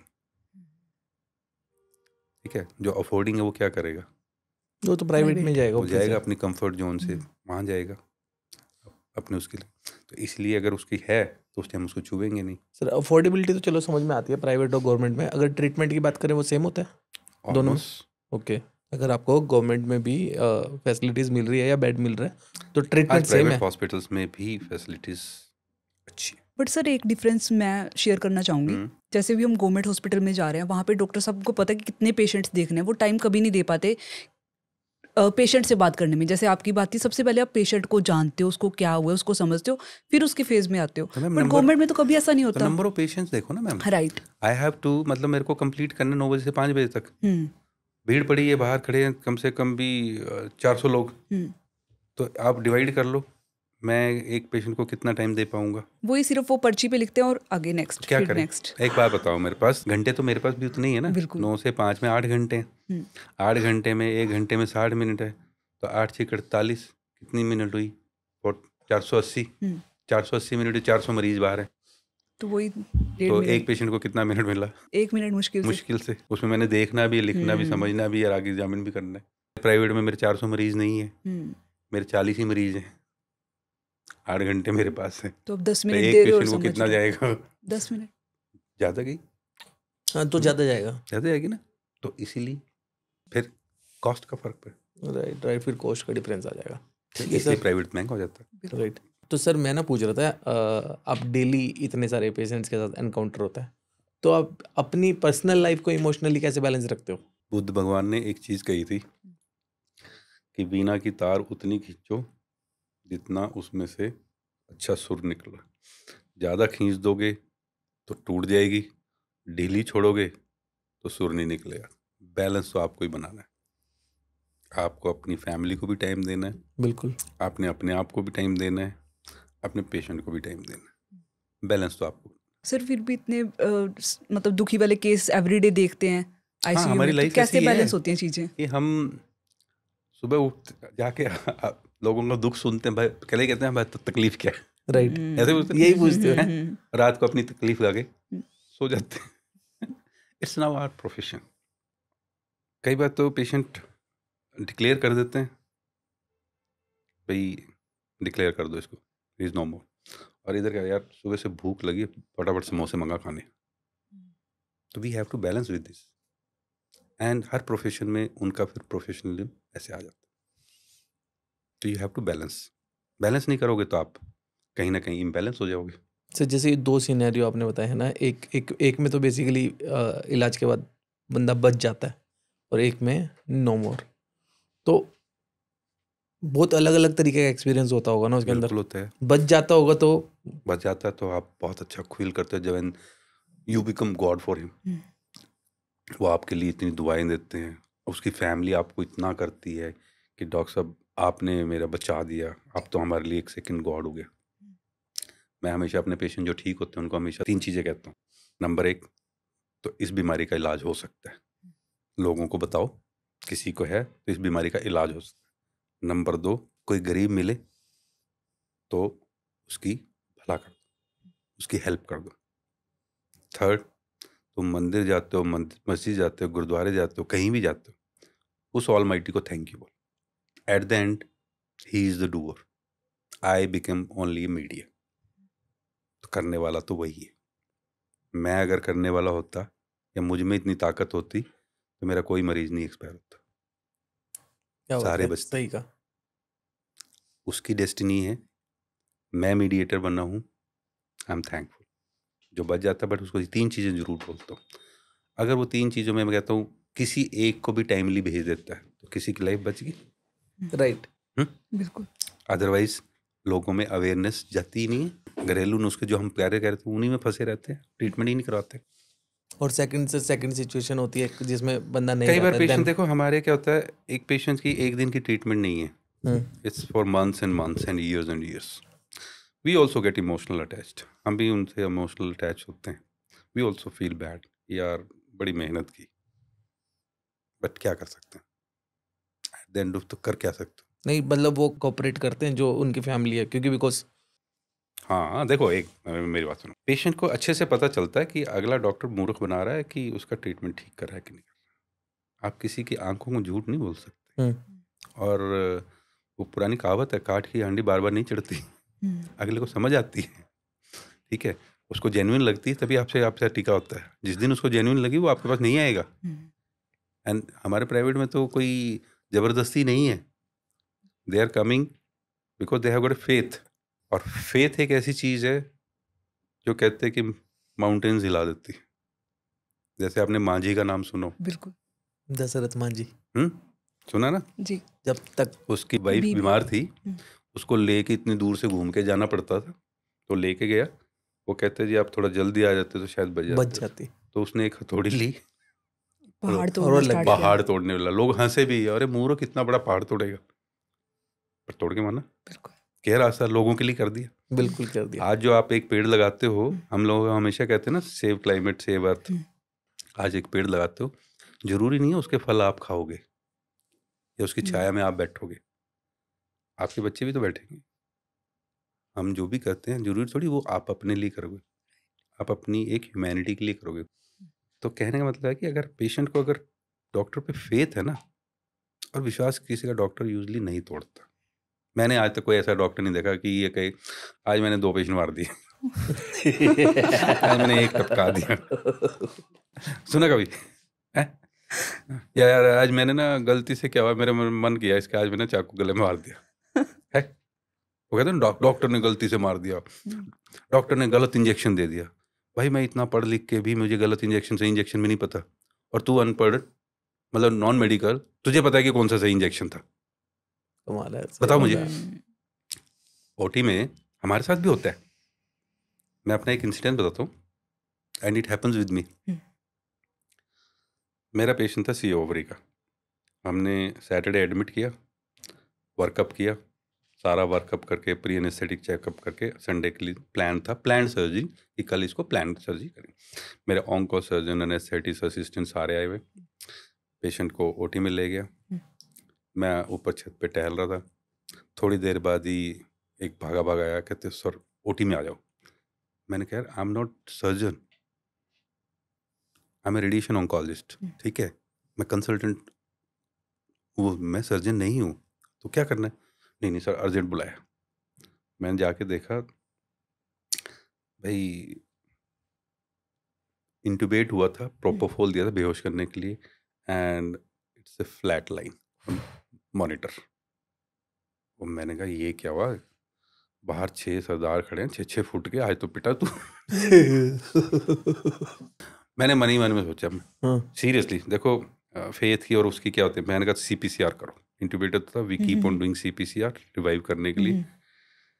मैंने कहा हे भगवान, अगर कभी मैंने कोई अच्छे कर्म किए हैं तो माता जी को ठीक। एंड यू वॉन्ट बिलीव, आप कहोगे डॉक्टर साहब आप अनसाइंटिफिकल बातें बोलते हो। आफ्टर 18 मिनट्स टिंग टिंग टिंग आफ्टर टिंग 18 मिनट्स टिंग टिंग आई, पेशेंट एक्सटूबेट हुई, होश में आई, चला के कमरे पे लेके गए। हमने उनको बताया कि ऐसे ऐसे हुआ था, हम एक बार पूरा कार्डियक इवैल्यूएशन दोबारा करें। इट्स मेरा अनुभव, कमाल है। I was faith in almighty. वो कैसे वो तोड़ सकता है, वो नहीं पिटने देगा मुझे। लेकिन अगर सपोज वो ना होती तो बाहर वो भीड़ मुझे क्या कहती आपने किया कि आपने डॉक्टर साहब कोई अंदर गलत टीका लगा दिया होगा, राइट, ठीक है, तुम्हें पता है कौन सा टीका सही है, मुझे ही नहीं समझ आया। ये मैं क्यों किसी के साथ गलत करूंगा? आपने कई बार वीडियो देखे होंगे, डॉक्टर को पीट रहे हैं, देखा हो ना, देखिए डॉक्टर को मैन हैंडलिंग कर रहे हैं, शीशे तोड़ दो। सबसे इजी वे है ना, ब्लेम करना तो इजी वे है ना, कि पेशेंट एक्सपायर हो गया, डॉक्टर ने थोड़ी मारा है यार, उसकी लाइफ है, उसकी डेस्टिनी है, उसको वो हो गया। मैं वही कह रहा हूँ, मैंने आज तक ऐसा ज़िंदगी में कोई डॉक्टर नहीं देखा जो कि आज मैंने चाकू लिया 4 के गले काट आया मैं, आज मैंने इसकी पाइप बंद कर दी। लालच कर सकता है, 4 रुपए एक्स्ट्रा ले सकता है, बट प्रोफेशनली अच्छे डॉक्टर कभी नहीं करेंगे। वो डॉक्टर ही क्या जो मतलब अपने पेशेंट से ही दगा करे। राइट। सर अभी आप बता ही रहे हो कि डॉक्टर्स पैसे कर देते हैं लोग, any weird experience you have encountered? Touch wood, अभी तक मेरे को तो नहीं। ओके, भगवान करे हो भी ना। वो भी ना टच really। वुड, आज तक मुझे तो किसी ने ऊंची आवाज में बोला नहीं, किसी मरीज ने आज तक मुझे ऐसा बिठा के धमकाया नहीं कि तूने मेरा इलाज कर दिया, गलत कर दिया, धमका दूंगा, तेरी टांगे तोड़ दूंगा, तेरा मुंह। किसी ने मेरा टच वुड आज तक गला नहीं पकड़ा, पैर जरूर छुए, आशीर्वाद जरूर दी, आज तक तो नहीं। परमात्मा करे कभी हो हो भी भी ना। ना। ऐसा ही बिल्कुल, रहेगा बिल्कुल सर। हमेशा। हाँ, मेरे साथ नहीं हो, नाइस। क्योंकि हम पहले ना पेशेंट को क्या होता है कि आप पहले पूरी चीज़ समझा दो। जब भी पेशेंट आता है उसको हर चीज़ अगर क्लियर है, वो कभी आपसे लड़ाई नहीं करेगा। उसको आपके एक्सपेंसेस भी पता है ना, आप उसको क्लियर बताओ, देखो भैया ये डायग्नोज हुआ, ये स्टेज हुई है, ट्रीटमेंट के इतने पैसे लगेंगे, कीमोथेरेपी के चार्जेस है, रेडियोथेरेपी के चार्जेस, इनके ये साइड इफेक्ट्स है, इसके ये साइड इफेक्ट्स है, ये आउटकम है, ये outcome. If you are willing go for, guarantee में 1 रुपए की भी नहीं दूंगा। सही बात है, गारंटी तो कैसे मैं दे सिर्फ सकते आपको हैं ये बता सकता हूँ कि स्टेज 1 का पेशेंट है, अगर मैंने 100 पेशेंट ट्रीट किए हैं तो 90 पेशेंट ठीक हैं, बस 10 गए भी तो हैं। वो कौन गए मुझे क्या पता, तो इसलिए मैं गारंटी तो 1 रुपये की नहीं दूंगा। और लिखित में वो जिद करूंगा कि कल every patient is a potential candidate to sue you, तो मैं इसलिए हमेशा हर चीज़ लिखित में करता होता हूँ, इन राइटिंग ले लो। ओके। अगर वो कहता है मैंने नहीं इलाज कराना, लिख के देते, मैंने समझाया था तुझे, इसका प्रोस आउटकम क्या है, क्या होगा, वो तो पहले समझा दिया तेरी अपनी लैंग्वेज में। डॉक्टर हॉस्पिटल का स्टाफ रिस्पॉन्सिबल नहीं है, लिखित में ले लिया, वो कभी आपसे शोर शराबा नहीं करेगा, बिल्कुल। क्योंकि उसको पता है मैं राइट टाइम में दे आया। तो इसलिए हमारे भी NABH रूल्स होते हैं, तो जो NABH हॉस्पिटल होते हैं उनमें सारे प्रोटोकॉल फॉलो किए जाते हैं, डॉक्यूमेंटेशन की जाती है। कई बार ऐसा नहीं है अगर सिर्फ doctor, patient is also very smart. ठीक है, सू करूँगा, अच्छा लोग हैं, सू कर दे यार, आधे पैसे हमें मिलेंगे, आधे तुम्हें मिलेंगे, सेटिंग कर लेंगे। और आजकल आपको पता है डॉक्टर को सू करने दीजिए इसके। और negligence, what is negligence? Negligence is कि कोई साइड इफेक्ट हुआ, मैंने उस टाइम पे एक्शन नहीं लिया, या मैंने उसको कम करने की कोशिश ना की, कि पेशेंट गैस्प कर रहा है मेरे सामने और मैं आराम से बैठे वीडियो देख रहा हूँ। मैंने कोशिश की उसको इंट्यूबेट करके, ऑक्सीजन करके उसको बचाने की कोशिश की, it's my action, but still फिर भी नहीं बचा, it's his Dzire, destiny. Negligence हुआ कि मैं बैठा हूँ, पेशेंट सामने वहाँ है और मैं कुछ कर नहीं रहा, that is negligence. Negligence is if I am operating and post of कुछ कॉम्प्लिकेशन होती है, आई am not taking any action. Complication तो किसी भी चीज़ की हो सकती है, कोई भी दवाई का साइड इफेक्ट हो सकता है, किसी भी दवाई का साइड इफेक्ट हो सकता है। इनफैक्ट आप डिस्प्रिन खाते हो, डिस्प्रिन का साइड इफेक्ट हो सकता है। मैंने मधुमक्खी के डंक से लोगों को मरते हुए देखा है। अच्छा। ओह। हाँ भाई, हाइपर सेंसिटिव रिएक्शन इतना होता है जबरदस्त, लोग बी स्टिंग से भी एक्सपायर हो जाते हैं। मक्खी काटी, बंदा गया, उस टाइम अगर हॉस्पिटल है एविल डेक्सा दो, ठीक भी हो जाता है। बट मैं कह रहा हूँ, कहने का भाव ये है कि एवरीथिंग, किसी भी चीज़ का कोई भी साइड इफेक्ट हो सकता है, बट अगर आपके पास है और आपने उसको साइड इफेक्ट को ठीक नहीं करने की कोशिश की, दैट इज नेग्लिजेंस। तो वो अगर आप पेशेंट को सब कुछ समझा के करते हो तो मुझे नहीं लगता कि पेशेंट आपसे कभी शोर शराबा करेगा। सेकंड, आपका सबसे बड़ी बात होती है पैसे पे। आपका उनका पेशेंट आईसीयू में एक्सपायर हो ही गया, तो तुम भी ह्यूमन काइंड बन जाओ यार, चला ही गया तो क्यों उस पर बर्डन दे रहे हो, उसको बोल मेरी तरफ से वेव ऑफ, या तू जितना कंफर्टेबली दे सकता है दे दे, नहीं तो जा, क्योंकि उसको तो 2 चोट पड़ी, एक तो अपना पेशेंट खोया, अब फाइनेंसेस भी गए, तो वो बेचारा तंग होके क्या करेगा, वो फ्रस्ट्रेशन अपनी निकालेगा नहीं, क्योंकि उसको ये लग रहा है यार बंदा भी गया, पैसे भी जा रहे हैं। तो मुझे ऐसा लगता है छोड़ देनी चाहिए, या वो छोड़ देने पे कहूँगा तो बहुत लोग अगर इस बात को सुनेंगे तो बहुत लोग मेरे अगेंस्ट भी हो जाएंगे। मुझे बिल्कुल। लगता है जितना कंफर्टेबली वो, इसको एडिट कर लेंगे, जितना कंफर्टेबली वो दे करे दे दो। उस Right. टाइम एडामेंट मत बनो कि I will not give body till you pay this. Right. After all you are also human beings, इतने भी कठोर दिल मत बनो। सर कैंसर में अपार्ट फ्रॉम ट्रीटमेंट के अलावा और क्या क्या चीज़ें ज़्यादा मायने रखती हैं पेशेंट को ठीक करने के लिए? पेशेंट की अपनी विल पावर, हम्म। उसका रूटीन लाइफस्टाइल। सर डॉक्टर की तरफ से, हैं? डॉक्टर्स की तरफ से ट्रीटमेंट तो आपने कर दिया। डॉक्टर तो उसको ट्रीट करेगा और उसको उसकी एश्योरेंस कराएगा कि यस, उसका मतलब उसको विल पावर उसकी स्ट्रॉन्ग कराए। Yes you can, cancer is cancer, उसको उसकी मतलब आपको मोटिवेशन करना है यार, ठीक है, it's okay, you have to deal with it. उसको डराए धमकाए ना, उसको डिप्रेस ना करे, उसको मोटिवेट करे और उसको अच्छे से बताए कि how he has to deal with his daily life, उसकी रूटीन लाइफ कैसी हो, और मोटिवेशनल मूवीज देखे, अच्छी डाइट ले, और ट्रीटमेंट तो एक सेकेंडरी पार्ट रहेगा। और डॉक्टर में फेथ, और फेथ तो बहुत बड़ी, मैंने कहा बहुत बड़ी चीज़, भगवान तक मिल जाते हैं लोगों को। सही बात है। और वैसे सर आयुर्वेदा में भी इसका कोई ट्रीटमेंट है? मैंने आयुर्वेदा पढ़ी नहीं है, हाँ, तो बट होता ही होगा। होता ही होगा। हम आयुर्वेदा के थ्रू जो कहते हैं कि ये तुलसी अदरक ये जो हैं एंटी इन्फ्लेमेटरी तो है ही, अगर आप रूटीन में अपनी लाइफस्टाइल में यूज़ किए हैं तो they can prevent you. Okay. आपकी prevention is better than cure, right. तो अपना आपको प्रिवेंट करके रखो। सर योगा और प्राणायाम से भी कैंसर को ठीक किया जा सकता है? आप प्रिवेंट कर सकते to have in you, but जिसको हो गया है उसको कहना that depends on his will power. वही मैंने कहा था, आपकी प्राणायाम योगा यस डेफिनेटली अगर हुआ है तो उसके आगे कोई ट्रीटमेंट में हेल्प कर सकता है या आपको होने से पहले प्रिवेंट कर सकता है, क्योंकि जितनी ऑक्सीजनेशन होगी उतने सेल आपके अच्छे होंगे। हाँ, कुछ मिथ्स हैं जो लोग जोड़ के रखते हैं, जैसे कि आप शुगर कट डाउन कर दो, आपका वो बताया कि आपका कैंसर सेल शुगर पे वो करता है तो आप वो मर जाएगा, या खाना बंद कर दो, या कैंसर हो गया तो वो एक दूसरे से आगे फैलेगा। लोग बर्तन नहीं यूज़ करते, उनको अवॉइड करते हैं, बच्चे को क्या है, मैं अपना बच्चा पकड़ा सकती हूँ उसको कि नहीं, वो पूछते हैं हमसे। अच्छा। हाँ हाँ, कि ये है। दूसरा एक और है कि मैं नहीं सुई लगवाती, मैं नहीं बायोप्सी करती, सुई लगी नहीं और कैंसर फैला नहीं।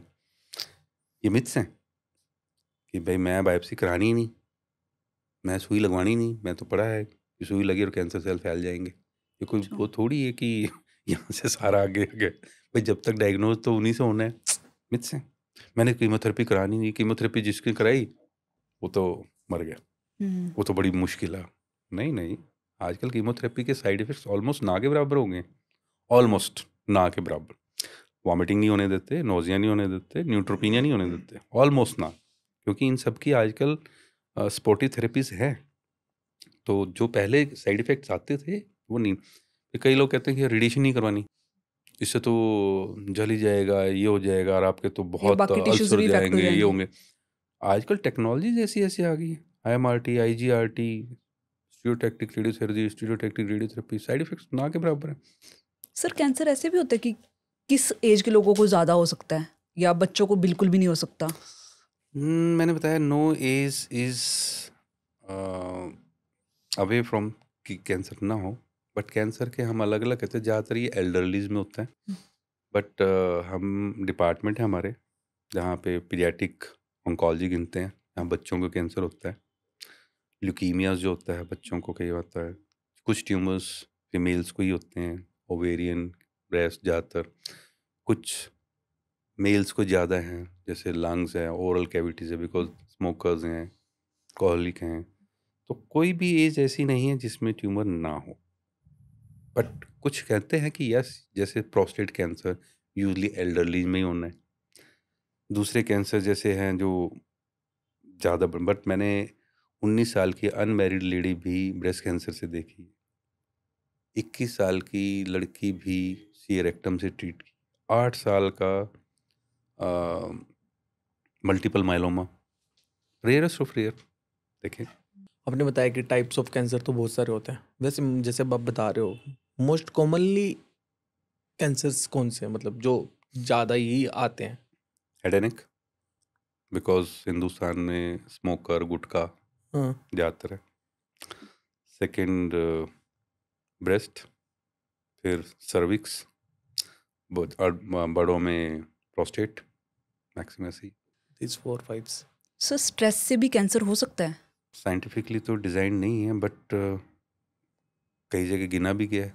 ओके।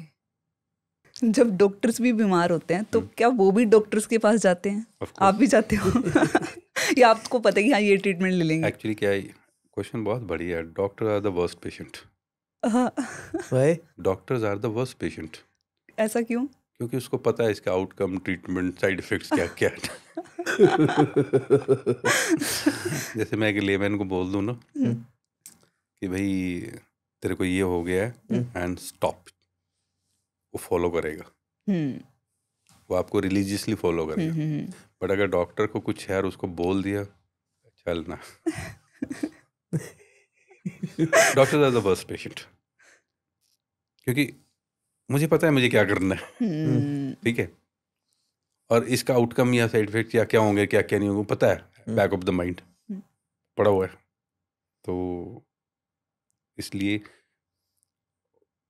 अब जब अपने ऊपर घटती है ना तो आदमी की डिफरेंट स्थिति हो जाती है। राइट। सर इससे मेरे को एक और मतलब चीज माइंड में आ रही है। जनरली जैसे अब एज ए ऑक्यूपेशन भी तो है, मतलब ये एक आपके लिए एक बिजनेस भी तो है ना, डॉक्टरी। तो जनरली मतलब जैसे कोई भी बिजनेस के ऊपर जब कोई ओनर जाता है या फाउंडर जाता है तो वो हमेशा भगवान को प्रार्थना करके जाता है कि आज मुझे इतने क्लाइंट्स मिले या मेरी ये लीड क्लोज हो। यस, इट्स एन आयरनी कि एक आदमी मरीज होता है तो डॉक्टर का घर चलता है। बिल्कुल, इट्स एन आयरनी। वही मैं पूछना चाह रहा ठीक था है। कि मतलब आप क्या जैसे प्रे करते हैं? हम कार्डियोलॉजिस्ट पूछते हैं अब की बार कितने स्टेंट डाले, यार अब की बार नंबर कम है। मतलब कार्डियक अरेस्ट हो तो मेरा काम बढ़े, भाई हाँ ऑन्कोलॉजिस्ट कितनी सर्जरी की, यार अब की बार कम ही हुई है, कैंसर हो तो मैं वो करूँ। इट्स एन आयरनी, ये मतलब बड़ा ही वो है। लेकिन at the end of day आपकी पेन को तो ठीक कर रहा है, बिल्कुल। आपकी दर्द को तो निवारण कर रहा है, इसलिए वो इम्पोर्टेंट प्रोफेशन हर एक। अब हमने जजेस बनाए या कोई भी प्रोफेशन, लॉ वकील बने, किस लिए? वकील क्या है यार, अब की बार तो कम ही केस आए हैं, हाँ हाँ बिल्कुल। लड़ाइयाँ हो नहीं रही क्या? नहीं बोलते ही हैं। चोरी कचारी कोई कर नहीं रहा है क्या? कोई किसी से लूट खसोट नहीं कर रहा है क्या? तो मतलब आपस में कर रहे होते हैं आप 4 डॉक्टर बातें। नहीं, वो क्या करते हो, आपकी यार लूट खसोट नहीं हुई, लड़ाइयाँ नहीं हो रही। अच्छा, पुलिस वाला किस लिए बनाया हमने? To protect us. बट वो उसके पास कोई केस ही नहीं जा रहा, वो क्या यार आपका हाथ पे हाथ धर के बैठे, कोई साला मारपीट नहीं कर रहा, कोई केस लड़ाई नहीं कर रहा। अब क्या एफआईआर नहीं हुई अभी तक? कितनी एफआईआर हुई अब की? कुछ भी नहीं। ट्रैफिक वाले बिठाए हमने, किस लिए बिठाया यार? अब फिर चलान ही कम है, अगर रोक ढंग से हम क्या करें बैठे बैठे? Your profession become of no use. But yes, police वाला is important for me because he is protecting me. मैंने पहले बोला there are black ships in everywhere, but वो प्रोटेक्ट करें। वकील हमारे को न्याय दिला रहे हैं, राइट। जजेस हमारे लिए बैठे हैं, कोई आदमी गलत करे तो उठाएगा। डॉक्टर्स अगर ऐसा हो गया तो बैठे हैं आपका इलाज करने के लिए, दे आर इम्पॉर्टेंट। एंड ये इम्पॉर्टेंट पिलर है सोसाइटी के, एंड इनको बड़ा ही स्ट्रॉन्ग और एथिकल होना चाहिए, क्योंकि हम लास्ट में क्या कहते हैं, I will see you in the court. Last में हम विश्वास करते हैं ना, आई कैन नॉट सी कि यार जज या वकील मेरे साथ गलत करेगा। आप डॉक्टर एक ऐसा प्रोफेशन है, यू कैन गेट अनड्रेस और आप उस पर अपना चाकू भी चलाने देते हो, बिकॉज यू ट्रस्ट हिम, ये ठीक करेगा। राइट। राइट। तो ये हमारा भी धर्म है, हम इनका धर्म, इनका ट्रस्ट ना तोड़ें किसी भी कीमत पे। पुलिस वाले को हम ट्रस्ट करते हैं ना, ही विल प्रोटेक्ट फ्रॉम दो, तो उसका भी धर्म है कि वो हमें प्रोटेक्ट करके। और वैसे पुलिस वाले मैं कहूँगा बड़े इंपॉर्टेंट है यार। पुलिस वाले ना हो ना तो मुझे लगता है आदमी से बड़ा जानवर कोई नहीं है, वो एक दूसरे के घर में घुस के लूट खसोट कर दे अगर पुलिस ना हो तो। दे आर वेरी इंपॉर्टेंट, चाहे हम इनको जो मर्जी कहें, लेकिन they are important part of our society. आप एक बार पुलिस का हटा के दिखाओ, आप कॉमन सोचो, एक दूसरे को खाने वो दौड़ेंगे लोग। जहाँ ट्रैफिक पे 2 लाइटें बंद हो गई और ट्रैफिक वाला नहीं खड़ा, आपकी हालत क्या हो जाती है? क्योस, मैंने तो उससे पहले नहीं कहा, गाड़ी यूं उड़ा के। आप तो ढकोली गए जी, फाटक पे देखा, रेलवे फाटक देखा सर, तीनों साइड रेलवे से फाटक मतलब जैसे अभी वार छिड़ने वाली है। भाई तुम लाइन में लगो, तुम इनको निकलने दोगे तो तुम लाइन में आगे सही निकलोगे, बात है। बट व्हेन तुम आगे पीछे ऐसे अड़ जाओगे तो तुम यार एक्चुअली डिलेइंग, हाँ, कोई भी नहीं निकल पाएगा तो वो डिले ही होगा, डिले ही कर रहे हो, फ्रस्ट्रेशन हो जाता थी। तो ऊपर से फ्रस्ट्रेशन और हो रही है। अच्छा, एक और भी होता है, अगर मैंने 4 को जगह दे दी, 4 और आके खड़े हो जाएंगे। ये भी प्रॉब्लम है वो बिल्कुल। India. We don't have common sense and हम अपने आप को दूसरे से ज्यादा स्मार्ट समझते हैं। ये तो मूर्ख है ऐसा, ऐसे ही होता है जनरली, देखा मैंने, जब भी 4 लोग बात कर रहे होते हैं मतलब वो किसी है। या तुम ही हो, बाकी तो है ही नहीं। भगवान ने तुम्हें एक रोल प्ले करने के लिए दिया है, और रोल कितने घंटे का है, कितने सालों का है, उसके बाद ये मूवी बंद हो जानी है डब्बे में पैक, and nobody will see it tomorrow. Right. 13वीं में नहीं बनने देते लोग। ठीक है, अगली साल तो छोड़ ही दो, 5 साल के बाद तो भूल ही जाओ, कोई तुम्हें याद भी कर लेगा। और आज की जो जेन जी जा रही है, जो जेन अल्फा जेन डेल्टा, ये तो भूल ही जाओ। तो इसलिए मुझे लगता है देश के प्रति हमें थोड़ा सा पेट्रियोटिक होना चाहिए और ह्यूमन वैल्यूज़ को समझना चाहिए। और वी आर सोशल, तो सोसाइटी में एक दूसरे की हेल्प भी करनी चाहिए। और मैं बाहर जाता हूँ, मैं बाहर जब भी गया, और आप लोग भी देखोगे, people are in queue, line में होते हैं। अच्छा, to touch anyone they feel bad, अगर क्यू में भी खड़े विद गैप, मतलब अगर आपको गलती से किसी का दिल फील सॉरी, कोई सामने मिल जाएगा अननोन भी, दिल से हेलो गुड मॉर्निंग, आप जानते हो यहाँ साला मैनू गुड मॉर्निंग क्यों कितनी ने जानता तो है नहीं मैं, ठीक है। अच्छा, भीड़ मुक्का आपने तो देखा होगा कुंभ में भी, स्टैम्पीड, ठीक है। बाहर एक प्रॉपर मतलब ट्रैफिक रूल फॉलो करना है, आपको क्यू में खड़े होना है, आपको किसी को टच नहीं करना, पब्लिक में आप गंद नहीं फैलाओगे। मेरी गाड़ी में मैंने खाना खाया, क्यों, ये देश मेरा नहीं, इसको आके अपने बिन में डाल लो यार, क्या फर्क पड़ता है? आपको बाहर अब्रॉड में सिगरेट के बट्स तो मिल जाएंगे सड़कों पे, but you will not found a single wrapper. अच्छा, क्यों, आप कहाँ गए बाहर, अब्रॉड गए? हाँ मैं गया सर, यूरोप गया, तो बस यूरोप सिर्फ में बर्ड्स बताओ, ही थे खाली, सिर्फ बाकी कुछ नहीं थे। बट्स मिल जाएंगे आपको, हाँ हाँ हाँ, बट आप एक रैपर भी बाहर नहीं पाओगे। बट स्मोक तो बहुत ज्यादा ही करते हैं। दे यूज्ड टू स्मोक, वो उनके कल्चर ऐसा है, उनके तो छोटे बच्चों से लेकर बड़े तक एंड देयर स्मोकिंग। तो हार्मफुल तो होती है ये, मतलब तो अब उनका कल्चर है, उनकी बने मतलब उनका अपब्रिंगिंग ऐसी, हिंदुस्तान में भी तो हो रहा है। एक टाइम पे हिंदुस्तान में फीमेल स्मोक नहीं करती थी, अब कर रही हैं। एक टाइम पे ड्रिंक नहीं करती थी, अब कर रही हैं, ओपनली करती। आप जाके शाम को ठेके पे जाके देख लो, आपको रोज मिल जाएंगे। इंडियन कल्चर चेंज तो हो गया, चेंज हो गया। पहले हम सलवार कमीज पहनते थे, मैं बताया था, आज आपका वेस्टर्न आ गया, वेस्टर्न आ गया, वेस्टर्न से भी वो सुपर वेस्टर्न सुपर चलता जा वेस्टर्न रहा आ गया। है। आप अगर इंस्टाग्राम देख लो, अगर सेंसर बोर्ड अलाउ कर दे तो you can see anything, right. हमारी मॉरल वैल्यूज गिर रही, तो we have to have in our moral values are very important, right. नहीं तो आप बिगड़ जाओगे। हमारा देश तो हमेशा अध्यात्म पे गिना गया है और विश्व गुरु का गया। यहाँ तो ऐसे ऐसे ऋषि मुनि हुए हैं कहते हैं कि जो लोग बड़ी चीज़ों को पकड़ लेते हैं, बड़ी चीज़ें कर देते थे। सर भी आपने कुंभ की बात की थी, लाइक बाकी सबसे तो चलो पूछते हैं कि जाना चाहिए कुंभ पे, नहीं जाना चाहिए। एज अ डॉक्टर मैं आपसे जरूर जानना चाहूँगी। ये आस्था का चक्कर है। ओके, आस्था है, मैं को कहो आप मंदिर जाना चाहते हो, नहीं जाना चाहते, आपकी आस्था है, आप जाना चाहते हो आप जाओ, वो स्टॉपिंग यू, बट आपकी नहीं है तो आप यहाँ से भी नमस्ते कर सकते हो, वो आपकी डिजायर है। आप you want to become a part of that, जो उन्होंने वो किया 144 ईयर्स का, तो आपकी आस्था है। आपकी आस्था नहीं है, या आप नहीं जाना चाहते, आप गंगा मैया को यहाँ से नमस्ते करना चाहते हो, यहाँ से कर लो। That is a individual question. बहुत सेलिब्रिटीज गए हैं। बिल्कुल सर, एक बहुत कॉमन क्वेश्चन पूछ रही हूँ सबके लिए। हम्म। लाइफस्टाइल में ऐसे क्या क्या हमें रूल्स को अपनाना चाहिए to be healthy in life?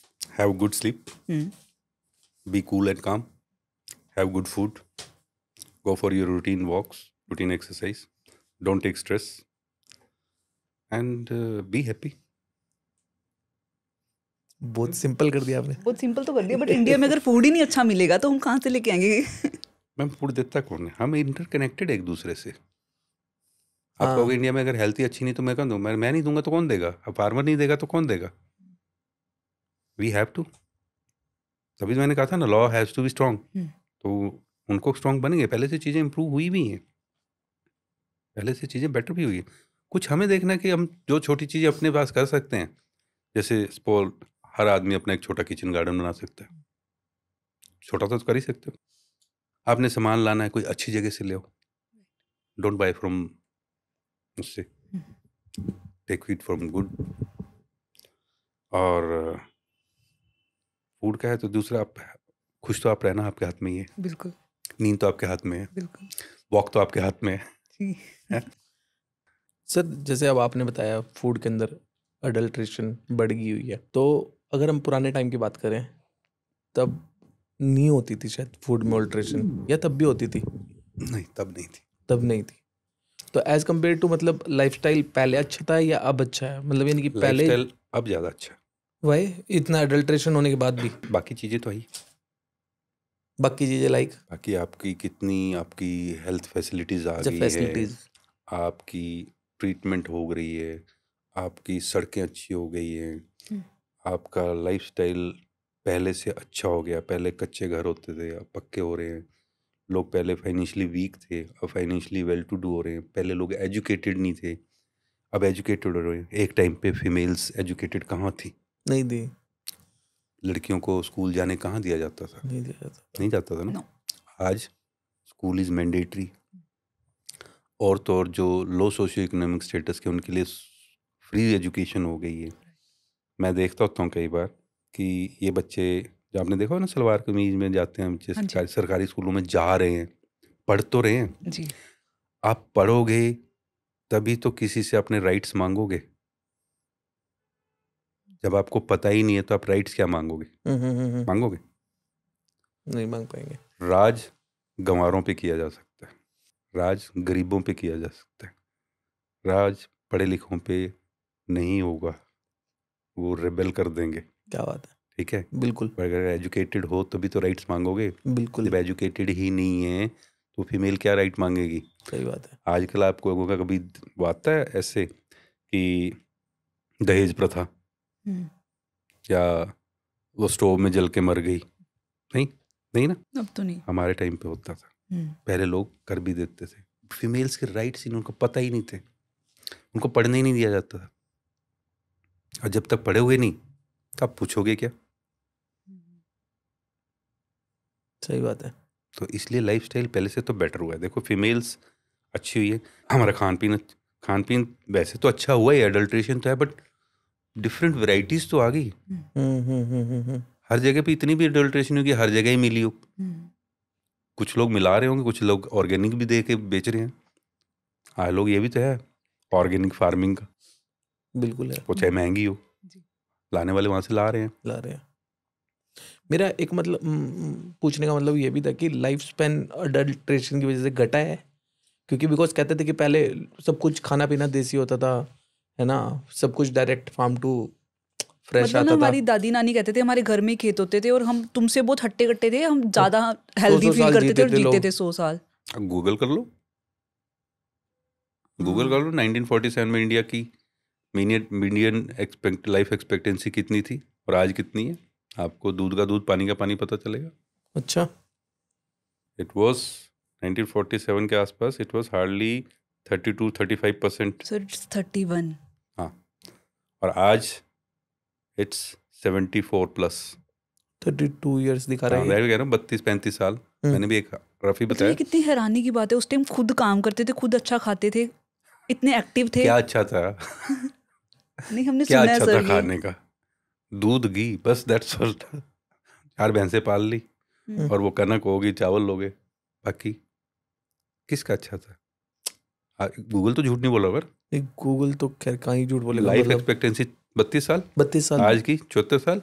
Right. Life expectancy बढ़ गई, हेल्थ फैसिलिटीज बढ़ गई, ट्रीटमेंट हर चीज़ की हो रही है। आज से 20 साल बाद, मैंने कहा था 40 साल पहले ट्यूबरकुलोसिस का हुआ था, 20 साल पहले कैंसर का था, आज नहीं है इतना। आने वाले 20 साल के बाद हो सकता है ये भी चेंज हो जाए। पहले पहनने को कपड़े नहीं होते थे, खाने को अनाज नहीं होता था ढंग का, रहने को कच्चे घर होते थे, पक्की सड़कें नहीं होती थी। कहाँ थे? पानी पीने का कौन सा, पीने का कुएं से पानी पीते थे। हाँ, आज पियोगे कुएं से पानी? आज आप आरओ लगाओगे, बिस्लरी लूंगा, टैप से भी नहीं पियोगे आप। बट वो सच में पहले अच्छा होता था। नहीं था भाई, पहले कॉलरा हैजा सब कुछ होता था, मलेरिया। आजकल कहाँ है? आजकल ट्रीटमेंट फट हो जाती है। तो मतलब वो जस्ट बातें ही हैं, ह्यूमर ही है। बातें हैं, बातों का क्या। 100 साल जीते थे, कोई ऐसा एक खाना दो होता आज था। भी है, आज भी है। हाँ, आपने बताया अभी अपने एग्जांपल में 97 97 years का। अभी मेरा एक पेशेंट एडमिटेड भी है, 92 ईयर्स, सी प्रोस्टेट, ट्रीटमेंट चल रही है उसकी। आता है, आज भी है, ऐसा नहीं है। आज बल्कि लाइफ एक्सपेक्टेंसी आपकी बढ़ गई है। बढ़ गई है। ओके, काफी हैरानी वाली बात है वैसे हमारे लिए। हाँ सर, I'm क्योंकि so- बिकॉज देखो आप ही बता सकते हो एक्चुअल, है ना? क्योंकि बिकॉज हमने तो ये सुना है कि यार पहले ज़्यादा होता था, जीते थे, और आप तो ऑब्वियस है उस टाइम से ही आ रहे हैं, तो आपको पता हम ही उस है। जनरेशन के हैं जो, हम ना पुराने बहुत और हाँ। ना बहुत जेन अल्फा। हाँ, हम बीच में हमने फंसे हुए हैं, मिलने नील। कंचे भी देखे, हाँ। हमने गुल्ली डंडा भी खेल ली है, हमने खो खो भी खेल ली है, हमने कबड्डी भी खेल ली है। हमने MBBS भी कर ली। MBBS की आप लोगों ने तो नहीं की होंगे। नहीं, अंजन जी को कभी कच्चे कंचे खेलते हुए देखा है? अरे हैं? कभी इनको गुल्ली मुझे डंडा लग रहा है खेलते कभी देखा खेलेंगे है? भी नहीं वो। कभी कबड्डी खेलते देखा है? कभी खो खो खेलते देखा है? कभी पकड़म पकड़ाई देखा है? नहीं। कभी वो लकीरें लगा के उसको काटना, ढूंढ के आना, उसको काउंट करना, कौन जीत गया, थप्पा। कैसा लगता है सर वैसे, अब आपको वैसे ये कल्चर अगर वो नहीं देख रहे हैं तो कुछ मैं तो मिस खुद अपने डैडी से पूछता, मैं daddy how do you feel? My dad is 81 वाह। कि आपके जमाने में कहते हैं ड्रामेटिक चेंज, मतलब ऐसा लगता है कि सपना है। उस टाइम में कैसा था, बसें नहीं होती थी। आप लोग बसों में ट्रेवल किए? जी हाँ, किया है, अभी तो बचपन बस में में किया तो है। किया है। अब करना चाहोगे? नहीं सर, अब तो नहीं करना चाहेंगे, बिल्कुल ऑब्वियस है, नहीं करना चाहेंगे।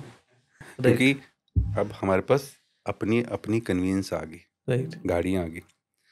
मैं जब चंडीगढ़ आया था 2000 में, तो बाइक होती थी हमारे लिए Chandigarh was up to sector 22 17, that's all. और इसके आगे हम ये सोचते यार इतनी चौड़ी चौड़ी सड़कें बना रखी है, हवाई जहाज उड़ाना है क्या इन्होंने यहाँ से? ये कब की बात बता रहे हैं आप? 2000 की। 2000 की? हाँ। आप जब चंडीगढ़ आए थे? यस, 25 साल पहले। पीजीआई में एमडी करने के लिए। और चंडीगढ़ में 8 बजे के बाद सुनसान सपट। हाँ। अगर जैसे हमारी मेस बंद हो गई हम्म। और सैटरडे को आप लेट हो गए खाने के लिए, तो आपको खाना नहीं मिलेगा। फिर हमें मैगी बना के ही खानी होती थी, खाना तो नहीं। मैगी उस टाइम पे भी थी क्या? हाँ, मैगी तो उस टाइम में थी। सर मैगी हेल्दी है? हाँ ठीक है, अच्छा। हेल्दी फूड हम तो खा ही रहे थे। नहीं, काफी उसके ऊपर भी बहुत सारी रील्स आती है ना, ये वो उसमें ये सब्सटेंस है, वो लेड सब्सटेंस है, है, बैन हो गई। फलाना है, ये है, ठीक है। पर हम, हो सकता है आप मिला रही हो, लेकिन हमारे टाइम में तो नहीं मिली होती थी, वो तो है ठीक ही थी। और मतलब 8 बजे के बाद पूरा चंडीगढ़ सून सपट, सिर्फ अरोमा में हमें खाना मिलता था। और या सेक्टर 16 के सामने वो आंटी बैठती थी, वो परांठे बनाती थी, वो परांठे खाते थे, ठीक है। तो मतलब कितना चेंज हुआ है। तो अब 8 बजे लाइफ स्टार्ट होती है। अब मुझे लगता है 8 बजे तो लाइफ स्टार्ट होती लोगों की। सड़कों पे अच्छा गाड़ियाँ किसकी होती थी? हमारे बॉस के पास थी मारुति 800। एम्बेसडर में लोग सरकारी वाले जाते थे, ज़्यादातर साइकिल, रिक्शा पुलर्स। अब तो है नहीं ना मैन ड्रिवन रिक्शा, नहीं है ना, कभी ई देखे रिक्शा आ नहीं। गई है। तो लाइफस्टाइल कितना चेंज हुआ। आप सोचो एक आदमी 2 लोगों को बिठा के खींच रहा, आपको इन ह्यूमन है, है ना? उस टाइम था, खींचते थे। अब तो मतलब कन्वीनियंस बहुत हो गया, फास्ट हो गया, चीज़ें फास्ट होनी शुरू हो गई। फ़ोन आया ही आया था तब, तो आउटगोइंग 14 रुपये, इनकमिंग 9 रुपये। उस टाइम में 14 रुपए। आउटगोइंग इनकमिंग के भी सुनते थे, पैसे देते थे हम 9 रुपये। और फ़ोन तो मुझे लगता है अब इट्स लाइक फ्री। आप कुछ लो ना लो, हम्म, फ़ोन अगर आपके पास नहीं है, यू फील हाफ अनसेव्ड। ये भी है। आप चाहे कहीं भी कुछ भी जाओ, अगर फ़ोन नहीं है ना, पर्स लिया नहीं लिया आप नहीं ढूंढते, पर्स लिया कि नहीं लिया, पर फ़ोन लिया कि नहीं लिया वो ज़रूर देखोगे, क्योंकि you can manipulate with phone anything, पैसे से लेकर के बाइंग तक। अब तो आप 2 मिनट में करते हो, फटाक आ जाता है। एक धनिए की गुच्छी चाहिए, ब्लिंकिट 15 मिनट में आपके घर पे, है ना। खाना थप जोमेटो से, कितनी फास्ट कैसा लगता है सर आपको वैसे ये सब देख के? लाइफ, कितनी कंफर्टेबल हो गई लोगों की, कितनी कन्वीनियंट हो गई है। करनी चाहिए इतनी कंफर्ट। वैसे मैंने सुना है कई बार ना ऐसे बोलते हैं कि बहुत ज्यादा कंफर्टेबल कर दिया है ह्यूमन को। इतना तो नहीं होना चाहिए, मतलब उनको चलने की तक की भी आदत छुड़वा दी है। सब कुछ बैठ के हो रहा है। तो आप देखो फिर इसके डिजास्टर्स भी आएंगे, आएंगे। पक्का आएंगे। हम पहले, जो हम साइंटिफिकली कहते हैं, एप्स से हम ह्यूमन बीइंग होमो सेपियंस होमो इरेक्टस बने, और मेहनत करके फिर वो व्हील का एरा आया, फिर फायर वाला आया, फिर धीरे धीरे आदमी ने अपनी सिविलाइजेशन लाई, डेवलपमेंट लाई। हम कैलकुलेशंस करते थे, ये करते थे, ब्रेन यूज़ करते थे, तो वी वर यूजिंग आर, हमने अपने अपने ऑर्गन्स को वैसे डेवलप किया। अब जितना जितना डिस्कम्फर्ट हो जाएगा, it will not happen over a period of year, it will happen over a period of centuries, okay. But होगा तो है। हो सकता है एक टाइम, हो सकता है, जो मेरे को लगता है, ये प्लेनेट अर्थ रहने लायक ही ना रहे, क्योंकि टेम्परेचर ही इतना बढ़ता जाएगा कि आप रह ही नहीं पाओगे। 50 डिग्री गया था लास्ट, हाँ जी। 52 52। दिल्ली के अंदर यहाँ भी कितना गया था? अराउंड गया था इतना 49, 40 प्लस। हाँ 48 तो 48 गया है प्लस। हाँ चंडीगढ़ में 48 भी, प्लस गया पंचकुला में गया 48 गया 49 गया। हाँ गया गया। तो डिफिकल्ट नहीं है सर्वाइव करना, हीट स्ट्रोक होंगी। अच्छा, कितनी कैलमिटीज हो रही हैं, हो रही ना, तो नेचर अपने आप को बैलेंस करेगा फिर कहीं ना कहीं। अगर ह्यूमन बीइंग्स नेचर से प्ले करेगी तो nature will definitely balance one day. आपने लास्ट टाइम सुना होगा कि केदारनाथ के वहाँ पे, ऋषिकेश के वहाँ पे कितना फ्लड आया था, लाखों घर बहुत ज्यादा। डूब गए थे। तो हमने अपने बेनिफिट्स के लिए उस रिवर के एज पे अपने वो बनाने शुरू कर दिए थे। फिर वहाँ सब पे गए। एक, उसको एक पवित्र धाम बोलते हैं, वहाँ फिर सारे कुकर्म भी होने शुरू हो गए थे। तो क्या हुआ, नेचर ने अपने आप को बैलेंस किया ना। नेचर बैलेंस करेगा एक दिन अपने आप, नेचर को बैलेंस करना आता है, तो नेचर ही भगवान है। Nature is everything, right. But वो इमीडिएटली तो तुम्हें कुछ नहीं कहेगा, बट कहेगा तो बहुत साइलेंटली जब वो झटकेदार। बोलेगा ना, तो बहुत भयंकर बोलेगा। भयंकर। तो वी शुड नॉट, मतलब हमें नेचर के साथ ना प्ले नहीं करना चाहिए। सेकेंड, कंफर्ट होना अच्छी बात है, फिर वही मैंने तुम्हें पहले बताया था, विज्ञान अभिशाप या वरदान। हर चीज़ के प्रॉस एंड कॉन्स हैं, कुछ बेनिफिट्स हैं, कुछ साइड इफेक्ट हैं, तो वो हमें बैलेंस करने हैं। आपने बताया ना, क्वेश्चन पूछे हुए, आप कैसे करोगे, बैलेंस करो। बैलेंस करोगे तो आप खुश रहोगे, राइट। नहीं करोगे तो फ्रस्ट्रेशन बढ़ेगी, फ्रस्ट्रेशन बढ़ेगी तो कहाँ निकलेगी, बाहर ही निकलेगी। बाहर ही निकलेगी। आज आज हम क्या कहते हैं, people are frustrated and they don't have tolerance power. पहले टॉलरेंस पावर थी, आज नहीं बच्चों में। आज बच्चों की टॉलरेंस पावर तो ख़त्म। हम अपने पेरेंट्स को कभी उल्टा ना कह ही नहीं सकते थे, उन्होंने कह दिया विनोद आ जा, तो हम प्रकट हो जाते थे। आज बच्चों को बुलाते रहे, आ जा बेटा, आ रहा हूँ, आई am not busy, you carry on, आएगा भी नहीं। तो चीज़ें तो है ही वैसे। और जो आपका क्वेश्चन है, कंफर्ट लाओगे तो भैया, कंफर्ट तो कहीं आपको फिर रिस्क तो देगा ही कहीं ना कहीं। तो बढ़ रही ना दुनिया में कितनी diabetes, hypertension, psychiatric problems, cancers, incidences बढ़ रहे हैं ना, बढ़ रहे हैं। उसके रीजन फिर यही आएंगे। आगे आगे तो फिर चीज़ें जो चेंज होगी होएंगी।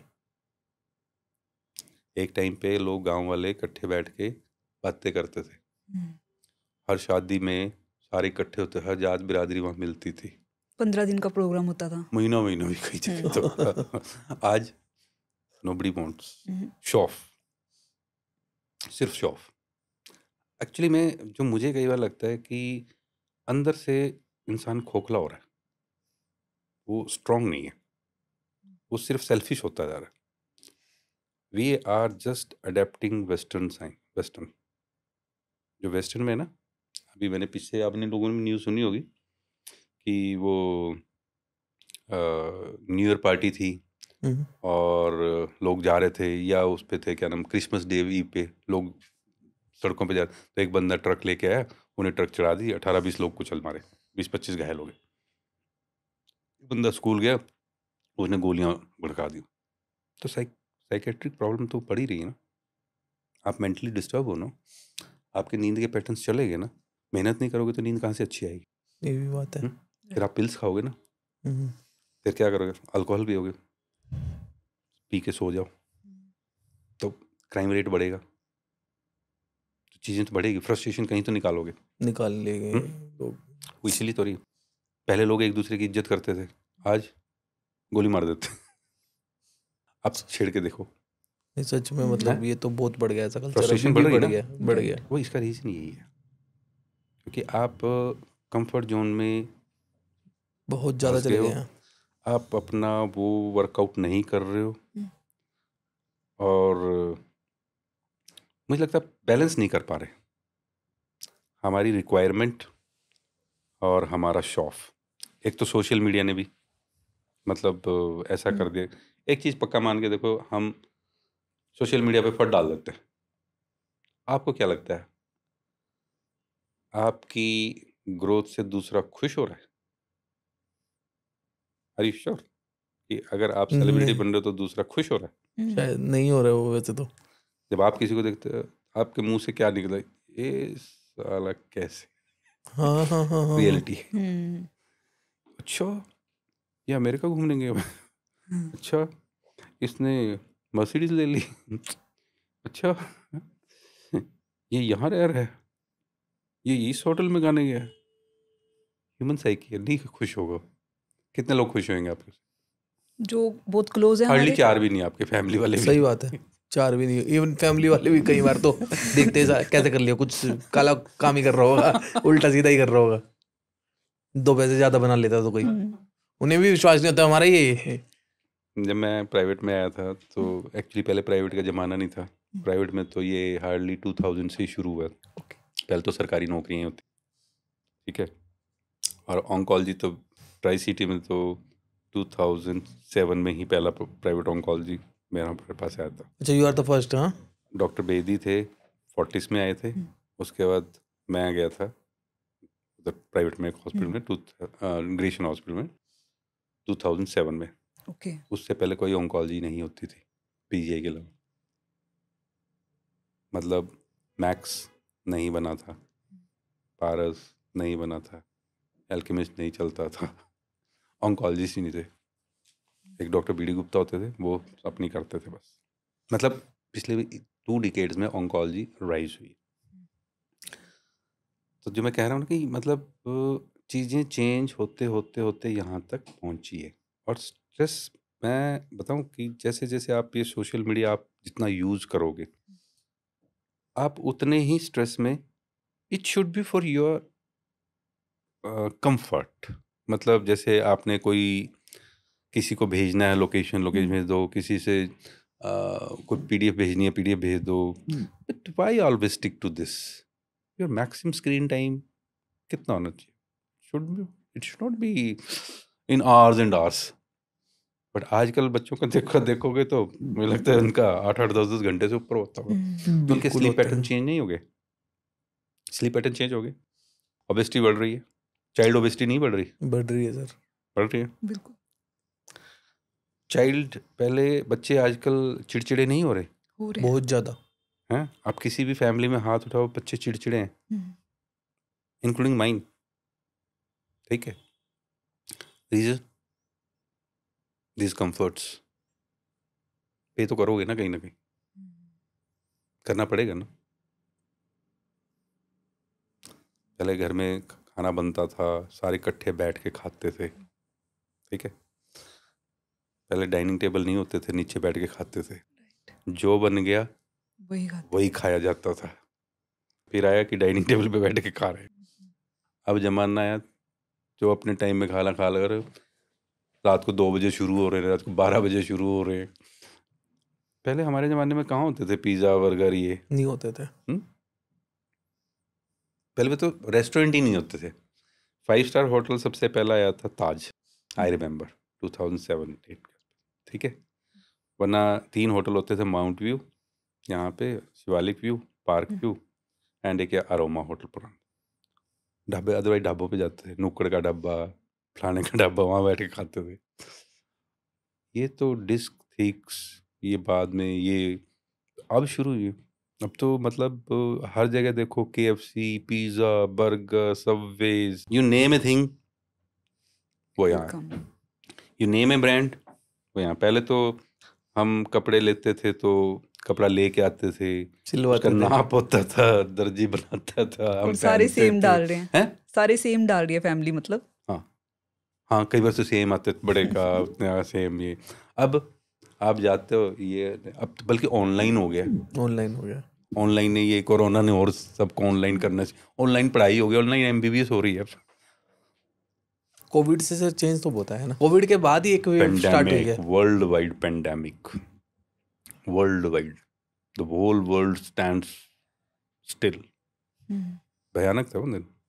सर वैसे वो सच में था, मतलब जैसे आज भी कई बार लोग बोलते कि ऐसे ही ह्यूमर टाइप ही था। देखो जिसका गया उसको पता है, जिसका नहीं गया आंसर आपने खुद दे दिया। आंसर आपने खुद दिया। हुआ तो है, लेकिन मैं तो बताता था कि भाई 90% लोग एक सिम्टोमेटिक रहेंगे, 90% में जो 10% है वो जिनके कोमॉर्बिड है उनको थोड़ी मोर्टेलिटी रेट बढ़ेगा, जो बढ़ा भी है। फिर इन्फेक्शियस तो था ही, तो लोग जितने प्रिकॉशंस करते थे प्रिकॉशंस लिए भी। मैंने तो वो दिन देखे कि मैं अकेला सड़क पे गाड़ी चलाता था। अच्छा सर, आप तो फ्रंट लाइनर से, आपको अलाउड था, मुझे जाना भी पड़ता राइट। और लोग सोसाइटी वाले ऐसे घूर के भी देखते थे कि वापस सोसाइटी में भी आ गया कि हमें ना फैला दें। सही बात है। तो हमने तो दोनों चीज़ें सही है। टफ था वो टाइम, टफ था, बट एक चीज़ थी, एक चीज़ मुझे लगता है हमें लर्निंग लेनी चाहिए। मुझे याद है कि मई तक पंखा नहीं चला था, मई में पंखा चला था शायद, मई जून के पंखा या AC उस टाइम शुरू हुआ था। मार्च अप्रैल मई पंखा नहीं शुरू हुआ था, वेदर क्लियर हो गया था, ठीक है। ये डिफरेंस आया था। आपके एक्सपेंसेस 15,000 पे निपट के आ गए थे, मतलब 15,000 में आप अपना खाना पीना आराम से जी रहे हो, गुड लाइफ। हार्ट रेट थे ही नहीं, एक्सीडेंट थे ही नहीं, कहाँ थे एक्सीडेंट। वैसे सही कह रहे हो, ये लर्निंग्स लेनी चाहिए मतलब हमारी इमरजेंसीज कहाँ थी। और उस टाइम में भी लोगों ने मतलब अच्छा जीवन मतलब तो जिया है, जिया कि नहीं। बिल्कुल, लोगों ने रामायण देखी है, महाभारत देखी है, कूल लाइफ, मतलब फैमिली के साथ टाइम स्पेंड फैमिली किया। के साथ। हाई तो नहीं थी उस टाइम पे लोग हाँ थोड़े से साइकी ये हो गए थे कि यार अंदर बैठे बैठे पागल तो होता आदमी, क्योंकि बंद हो गया, एक जगह पे बंद तो हो गया। लेकिन उनको लगा यार ये बच्चा भी अच्छा है ये मेरे साथ बता, अच्छा ये वाइफ भी अच्छा खाना बना रही है मेरे लिए। आपके खर्चे कितने रह गए थे, दूसरा स्ट्रेस ही नहीं, किसी को देनी नहीं, किसी लेनी, लोग नोट नहीं पकड़ के राजी थे। सही बात है। नहीं पकड़नी, नोट दूर, सब्जियां आती थी पहले बाहर रखो, पहले धूप में रहेगी, उसके बाद मैं अंदर लेके आऊंगा। तो मतलब लाइफ ने उस कूल एंड काम पे आ गई थी। अगर हम साल में ऐसा 1 महीना कम से कम, आप घरों में बंद मत करो, बट पब्लिकली बाहर थोड़ा सा अगर हॉल्ट पे आ जाए तो नुकसान क्या है, इन्वायरमेंट क्लियर नहीं होगा, क्लियर होगा। लोग कहते हैं ना पिक्चर देख इतना क्लियर दिख रहा है यहाँ से, कितना क्लियर, अरे तारे दिखने शुरू हो गए थे, लोगों को तारे भी दिखने शुरू हो गए थे। बट सच में था वैसे वायरस वायरस पॉजिटिव तो आ ही रहता है। वो क्या कर क्या रहा था बेसिकली बॉडी को, जो मतलब बंदा बच ही नहीं पा रहा था या ट्रीट नहीं हो पा रहा था? Actually to be very frank मैं बताऊँ, जब हमारी MBBS हो रही थी, माइक्रोबायोलॉजी में जब भी कोरोना वायरस आता था हम पढ़ते नहीं थे, हाँ, क्योंकि मतलब ये हम पहले से था। कोरोना वायरस कुत्तों को होता था बेसिकली, कुत्तों को ओके। वैक्सीन लगती थी। हम डरते थे हमारी ह्यूमन बींग्स में तो होता नहीं है, हमारे लिए इम्पोर्टेंट नहीं है, हम पढ़ते ही नहीं थे इसको। ये कोरोना कैसे कहते हैं कि जीन से शुरू हुआ, चाइना से शुरू हुआ, यहाँ हाँ हुआ, जी। फैला, it affected and it world wide pandemic की तरह। It's not only in India, whole world. But ये हाँ, लो सोशियो इकोनॉमिक के जितने झुग्गी झोपड़ी वाले हंसते भी है, ये तो तुम लोगों की बीमारी, हमारी थोड़ी बीमारी है। ये आप एक बात बताओ, कौन सा मैंने, ये बात वैसे मुझे उनकी थोड़ी सही भी लगी कि मैंने कौन सा गरीब पेशेंट या जो लो सोशियो इकोनॉमिक है वो कोरोना से एडमिट होता है इसमें देखा है? नहीं था। मैंने अपने हॉस्पिटल में तो नहीं देखा कि कोई गरीब है, वो ज़्यादातर हम मिडिल क्लास वाले। क्या कि इससे एक चीज़ लगती है, हम लोगों ने अपनी इम्यूनिटी लो कर रखी है, जो बट मुझे अगेन लगा। कहीं ऐसा ना हो सर, जैसे अब हम पुरानी बातें कर रहे हैं कि इतने साल जीते थे लोग, शायद उनका पता ही ना लगाओ गरीबों का, ऐसा भी तो हो सकता है सर। उनके हाँ पास ये भी पैसा ही नहीं था। हो सकता है वो लाए ही ना हो हाँ, हॉस्पिटल, पैसा ही ना हो उनके पास, आए ही लाए ना ही हो, ना हो, लाए ही ना हो। Might be possible. लेकिन जो हम कहते थे जो कि ये तो बीमारी आप लोगों की, हमारी तो है ही नहीं, ये तो मैंने सुना है खुद, हमारी मेड ने बोला अच्छा। ये तो तुम्हारी बीमारी है। हाँ, वो इम्यूनिटी का तो गेम था ही एक्चुअल में। जिसकी इम्यूनिटी स्ट्रांग थी वो बचा है, जिसकी इम्यूनिटी नहीं स्ट्रांग थी वो गया है। फिर वही है, जिसका गया है उसको पता चले कितना भयानक था, सर जिसका नहीं गया। ऐसे भी बोलते कि ये प्लान था सब कुछ, क्योंकि वैक्सीनेशन इतनी जल्दी से आ गई और सबको लग भी गई, स्टेज 1 स्टेज 2 सबको लगाई गई, मतलब ये प्लान था क्या कोविड का? Ma'am, I am not the right person who can answer this because it is political. ठीक है, उसमें क्या प्लान था नहीं था। नहीं था। वैक्सीन जब भी हम करते हैं तो वो हमेशा जो हमारी रिसर्च होती है वो लेवल 1 लेवल 2 लेवल 3 इस तरह से होके होती है, और फिर लास्ट में ह्यूमन बींग्स पे आती है। 1 ईयर में ही आप फेज 1 ट्रायल कर दो तो it's note, can't say, but उसके कॉन्सिक्वेंसेस भी हम देख रहे हैं। यंग एजेस में आपको MI हार्ट अटैक आ रहे हैं, न्यूरोलॉजिकल डेफिसिट्स आ रहे हैं, तो इसके लॉन्ग टर्म कॉम्प्लिकेशंस क्या क्या आएंगी नोबडी नोज। इनफैक्ट मुझे खुद लगा था सेकंड वैक्सीन डोज लग के, मैं कभी थकता नहीं था, तो मैं थकने लग गया था। और पहले यंगस्टर में हम हार्ट अटैक कहाँ मानते थे, नहीं थे। हार्ट अटैक हम बोलते यार बड़े भैया, है ना। यंग में तो हम कभी मानते नहीं कि यार 35 साल का इसको हार्ट अटैक। वो 27 साल की वीडियो देखी अपने लड़की डांस करते करते हार्ट अटैक एंड गॉन। हाँ, अभी अभी वायरल चल रही है। वायरल देखी चल होगी रही है, आपने, चल रही है, हैं? चल रही है। कल मेरे पास हॉस्पिटल में मेरा पेशेंट है 44 ईयर हार्ट अटैक, हम मानेंगे हार्ट अटैक? 41 साल में TVD triple vessel disease, doctor हमारा कुलीग टोटल टी टोटलर। वही कोरोना वैक्सीन का क्या आगे हुआ, क्या लेट कॉम्प्लिकेशंस आएंगी, हु नोज। और कितनों के CV हो रहे हैं। इनफैक्ट US में तो, और इफ आई रिमेम्बर US और UK, उन्होंने उस कंपनी के अगेंस्ट सू किया हुआ है। अच्छा। कुछ करोड़ों की अरबों की खरबे हुआ है। अगर वो जीत गए तो कंपनी से बहुत पैसे मिलेंगे उनको, कि उनकी वजह से इतने न्यूरोलॉजिकल उसके और MI के केसेस बढ़े हैं, क्योंकि उन कंपनियों को उनके उतने देने पड़े होंगे, क्योंकि वहाँ तो ट्रीटमेंट होगी, वो सारी कंपनियाँ ही देती है ना। कंपनियों में तो वहाँ तो ट्रीटमेंट महंगी होती है। तो अगर किसी को हार्ट अटैक आया है या फिर किसी को CV हो गया तो it's all insured, they have to pay. Now they are looking for another, वो किस वजह से हुआ, किस वजह से, क्योंकि इस पे इतनी रिसर्च हुई नहीं है। बिना जब तक इतनी level phase 1 phase 2 phase 3 trial नहीं होते तो हम किसी ड्रग को ह्यूमन बींग्स के लिए नहीं लाते मार्केट। ओके। ये शॉर्ट टाइम पे टाइम आई भी है, बहुत कम था। शॉर्ट टाइम पे आई है, कैसी रहेगी आगे लॉन्ग टर्म में, इट्स वेरी अर्ली टू से। सर आपने सेल्फ हेल्प की बात की, मतलब एक वो बिलीवर बेसिकली क्या है कि आप अपने आप को ठीक कर सकते हो, मतलब ऐसी कुछ बुक्स जैसे लाइक सीक्रेट्स सजेस्ट करना चाहोगे आप? हाँ हाँ, why not. The secret is good books. At least आप उसमें समझते हो कि लॉ ऑफ अट्रैक्शन है, it actually happens.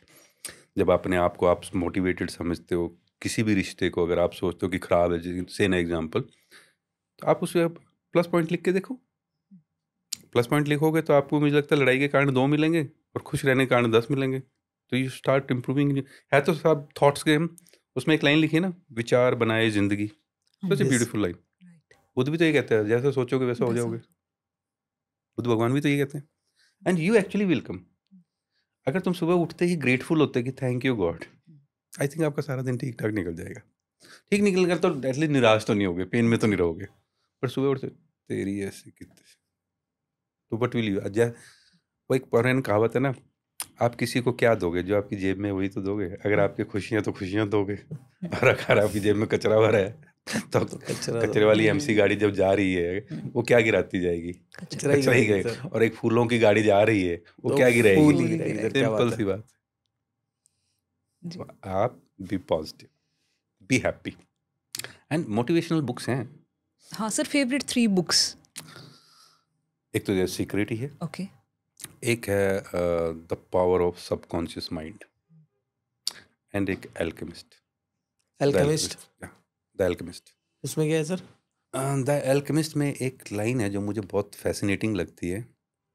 When you desire anything with your all will, the whole universe conspires to fulfill your Dzire.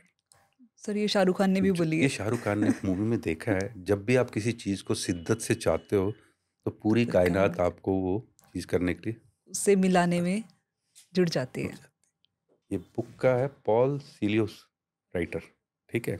उसमें एक गडरिया होता है, उस गडरिये पे है। एल्केमिस्ट का मतलब होता है the person who can convert any metal into gold. ये बुक मैंने कम से कम भी 8-10 बार पढ़ी होगी। एंड लास्ट एक बुक और ऐड करूँ, गीता। आपको लाइफ के मतलब समझ आएगी। अच्छा, गीता में 6 अध्याय, who am I hmm. God, 6 अध्याय आपका नेचर, प्रकृति, 6 how can you achieve the way of life. But every time you read Gita you have got a different meaning of your shloka, different ही आएगा। सर आप कितनी बार पढ़ चुके हैं गीता? मैंने कम से कम 15-16 बार तो पढ़ी, but every time I read I found उसका डिफरेंट ही मतलब है। यार मैं तो ये अच्छा। सोच रहा था, अच्छा ये कहना चाहता है, डिफरेंट। हम्म। क्योंकि आप बुक को जितनी बार पढ़ोगे ना, बार बार रिपीटली, आपको उसका कई बार मतलब डिफरेंट समझ आता है। पहली बार में नहीं समझ आता, सेकेंड टाइम समझ। मैं कह रहा हूँ मैंने एल्केमिस्ट हम्म। कम से कम भी 7-8 बार तो पक्का पढ़ी है, ठीक है। और हमारी आदत है लाइन टू लाइन, जितने मेडिकल्स होते हैं ना उनको कभी देखोगे तो वो ना लाइन पेन मतलब एक एक लाइन को अंडरलाइन कर करके पढ़ते हैं, क्योंकि हमें नहीं पता था क्वेश्चन कहाँ से आउट के आएगा, सही बात है। कौन से कॉर्नर से आएगा, एमसीक्यू कहाँ से बन के आएगा। तो हमें एक कोने से लेके यहाँ कोने तक की वो पढ़ने की आदत और अंडरलाइन करने की आदत है, ताकि जब लास्ट में हम देखें तो जो हमारे इंपॉर्टेंट पॉइंट हम गो थ्रू फ्लैश कर दें एकदम से। जैसे मुझे एक बुक पढ़नी है, मुझे एक ही दिन में उसको रिवाइज करना है, तो what I will do, I will go through जो अंडरलाइन इंपॉर्टेंट पॉइंट्स है उसको मैं फिर कई जगह हमें स्टार बनाने की आदत होती है, this is the most important point, तो उस पॉइंट पे हम थोड़ा फोकस करते हैं। ऐसे ही सीक्रेट मैंने ऑडियो विजुअल बना के, ऑडियो भी बनाई थी एंड विजुअल मैंने कम से कम भी 100 बार देखी होगी। विजुअल तो, ऑडियो तो मैंने मेरे को लगता है हज़ारों बार सुनी होगी, मतलब उसकी हर चीज़ एक तरह से वो होगी। और ये मैंने खुद देखा भी है, जब आप किसी चीज़ को विजुअलाइज करते हो ना, तो अच्छा फर्स्ट चीज़ तो आपकी जन्म कहाँ लेगी?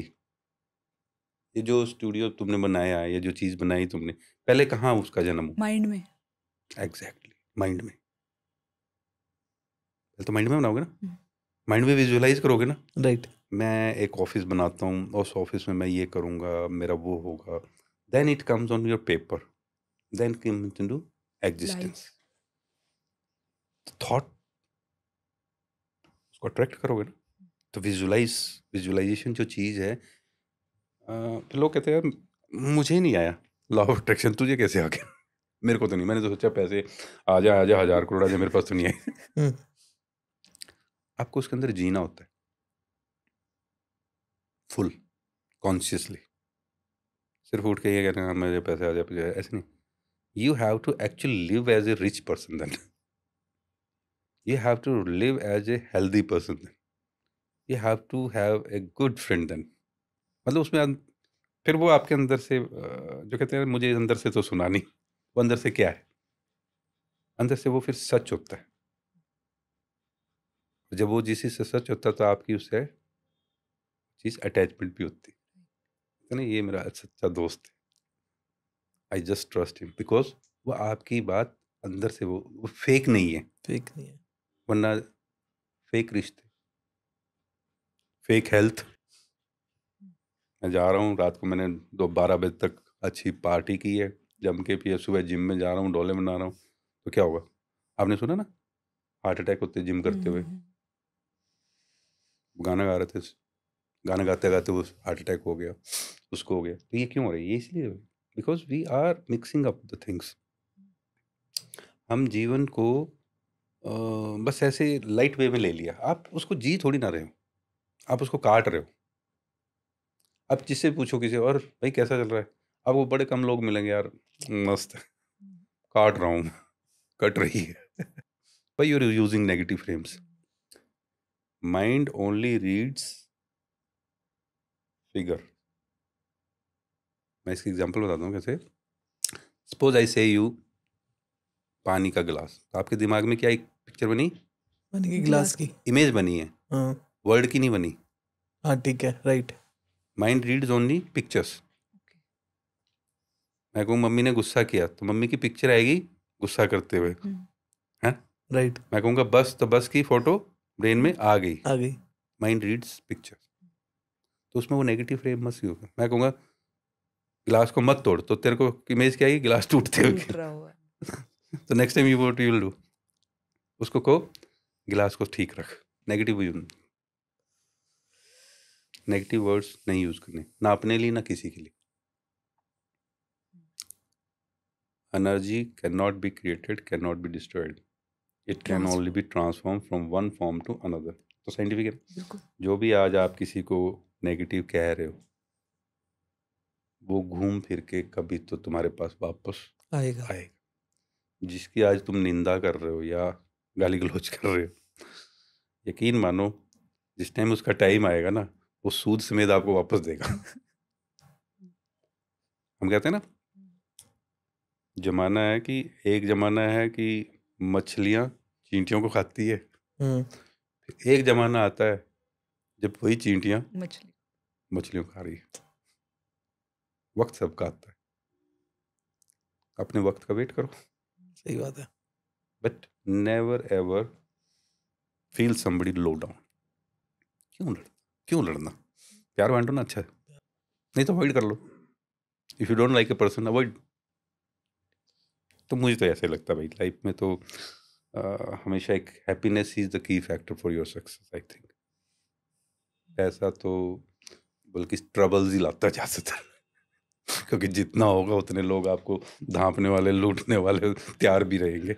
सही बात है। हम हमेशा हिंदुओं में एक चीज़ क्या करते हैं, दिवाली पे पूजा करते हैं ना उसकी, पैसों की, लक्ष्मी, सरस्वती एंड गणपति जी करते हैं, साथ में दुर्गा की, साथ में दुर्गा जी, तीन करते हैं ना। कभी भी देखना, अगर सही जो दिवाली की होती है, पहले गणेश जी की तो हम प्रथम वो करके करते हैं, लक्ष्मी, दुर्गा एंड सरस्वती की 3 फोटो होंगी। ठीक है, नोटिस करना कभी कभी दिवाली आएगी जब, क्यों करते हैं नहीं पता ना। तो मैं आपको एक नई चीज़ बताऊंगा। हिंदू मैथोलॉजीज में ऐसा गिना गया है कि जब भी लक्ष्मी आती है, वो अपने साथ अपनी बहन अलक्ष्मी को लाती, यानी कि वो आपके अंदर कुरीतियां लाएंगी, बुराई। ओके। जब भी पैसे वाले होंगे उसमें बुराइयां, यानी कि वो कुक्रम। तो हम सरस्वती जी की पूजा करते हैं, हे माँ मुझे सद्बुद्धि दे के रखना, ताकि मैं उन बुराइयों से दूर रहूं। उन दारू पीना, जुआ खेलना, कुछ लटकीबाजी करना, कुछ और टगर्दी, कुछ ना कुछ लाएगा 100%। फिर आपके पैसे आएगा तो दुश्मन भी तैयार हो जाएंगे, आपसे घसीटना है, किसी ने आपसे भांजी मानेगी, क्योंकि उसी पे मारी जाएगी ना भांजी, तो जिस पेड़ पे फल लगे हैं पत्थर तो उसी पे जाएंगे उसी ना, पे जाएंगे। बिल्कुल। सूखे पे क्या मारेगा कोई, मारेगा कोई। तो हे माँ दुर्गा, मुझे इतनी शक्ति देना कि मैं इनसे बच्चा। अपने आप को बचा सकूं। तो इसलिए हम पूरी पूजा से, that is doing of this. Okay, ये सच में एक नया एंगल था जो अभी तक पता नहीं था, और काफी नहीं, इंटरेस्टिंग भी नहीं पता था, बिल्कुल भी आप नहीं गूगल पता करना हिंदू माइथोलॉजी में, हम यही आएगी। था। Sir as a doctors, fellow doctors को कुछ सजेशन? मैं हमेशा अपने जूनियर्स को भी, साथ वालों को भी यही बोलता हूँ, मेडिकल प्रोफेशन में 2 चीज़ इंपॉर्टेंट है, ना झूठ ना जुगाड़। झूठ बोलोगे तो पेशेंट को खो दोगे, पेशेंट को जो है सच बताओ, डोंट हाइड एनीथिंग। वेदर आप उसको बचा सकते हो, नहीं बचा सकते हो, ट्रीट कर सकते हो, नहीं कर सकते हो, whatever it may be, but tell the truth. Patient कल आपको थैंक यू बोलेगा। जुगाड़बाजी मत करो, नहीं आता रेफर कर दो। हर चीज़ के आप भगवान नहीं बन सकते, सही रेफर बात कर है। दो आके, refer to the specialist right.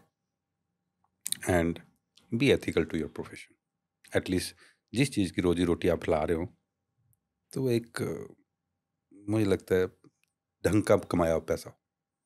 मैं अपने बच्चों में और अपने परिवार में वो पैसा क्यों दूं जो मैंने अनएथिकल, वैसे कमाया हो, वो फलेगा नहीं, आज नहीं तो कल किसी ना किसी वे से तो किसी न निकलेगा। किसी वे से निकलेगा। तो इसने be ethical to your profession, ना जुगाड़ करना है और ना झूठ बोल। मैं कहता हूँ आप छाओगे, और मेहनत ही तो हमारा प्रोफेशन है ही। राइट। मेहनत तो हमें शुरू से सिखा दी जाती है। क्योंकि मेरे को एक जगह पूछा किसी ने, जब तुमने डॉक्टर ही बनना था तो ये इतना बायोलॉजी, फिजिक्स, केमिस्ट्री क्यों पढ़ाई, इतना ह्यूमन बॉडी पढ़ा देते और डिजीज पढ़ा देते। मैंने कहा यार बात तो सही है इसकी भी, फिजिक्स मेरे क्या रोल में, बट भाई फिजिक्स हमारी पूरी बॉडी में केमिकल लोचे, वो समझ कैसे आएंगे। फिर कहते अगर मैं फ्लोरल फार्मूला ये रट्टे क्यों मारूं, क्योंकि मुझे ट्रेंड किया जाएगा, मेरी मेमोरी शार्प होगी। जब मेरे पास पेशेंट आएगा और मैं ट्रीट करूंगा और मैंने 400 बीमारियां पढ़ रखी है, तो उस टाइम मैं मेरी मेमोरी शार्प नहीं होगी तो मैं क्या बुक्स कंसल्ट करूंगा कि इसको ये बीमारी, इसमें ये दवाई दूं या ये दवाई दूं। मेमोरी क्रैम्प करने की आपकी कैपेसिटी होनी चाहिए ना इतनी, तो तभी करोगे ना, तो आपकी वो ट्रेनिंग होती है। डॉक्टर एक दिन में डॉक्टर नहीं बनता, 12th तक पढ़ना पड़ता है, उसके बाद 5.5 साल MBBS, 3 साल MD, 3 साल सुपर स्पेशलाइजेशन, 3 साल SRशिप, तब जाके एक 500 रुपये की पर्ची लिखने के लायक बनता है। और उस पर एक पब्लिक कह देती है, मुझे लूट लिया। अग्रेसर इंडिया ये। Sir anything you want to change in your profession? Health में, नहीं, डॉक्टर लाइन में। हाँ वही हेल्थ में, डॉक्टर लाइन में, it should be pocket friendly, one, and it should be at a high end level. And ये कहा था हेल्थ इंश्योरेंस हो जाए और अच्छे इन्वेस्टर्स अगर अच्छे हॉस्पिटल बनाएं, तो मुझे नहीं लगता फिर ये जो आप लोग सुनते हो ऐसा है वैसा होगा या सुनने मिलेगा, इसके इंसिडेंसेस बिल्कुल कम हो जाएंगे। एंड मुझे लगता है कि इंडिया पिछले 20 सालों में हेल्थ सेक्टर में काफ़ी राइज किया ही है। पहले हेल्थ सेक्टर थे कहाँ, नहीं थे, डिस्पेंसरीज होती थी, 2002 में या 1 में आया था। आज ट्राई सिटी में हेल्थ की फैसिलिटीज़ कितनी हैं, you are not dependent only on 40 PGI, आपके पास पॉरस ऑप्शन है, अल्केमिस्ट है, मैक्स है, देन फोर्टिस है, कितने सारे हॉस्पिटल्स की आपके पास ऑप्शन, यू गॉट मल्टीपल। और जितने होंगे कंपटीशन होगा, they have to cut down their cost,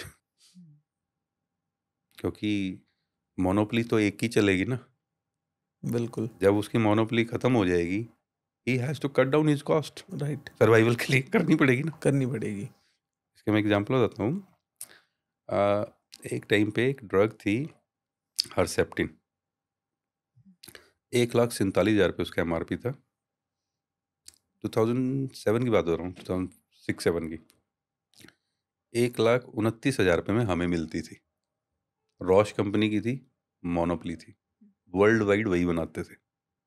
जिसको भी लगनी हर्सेप्टिन वो रॉश कंपनी बनाती है, और किसी थी इतनी महंगी, हमें कितना मार्जिन मुश्किल से 10-15 हज़ार रुपये का। हम्म।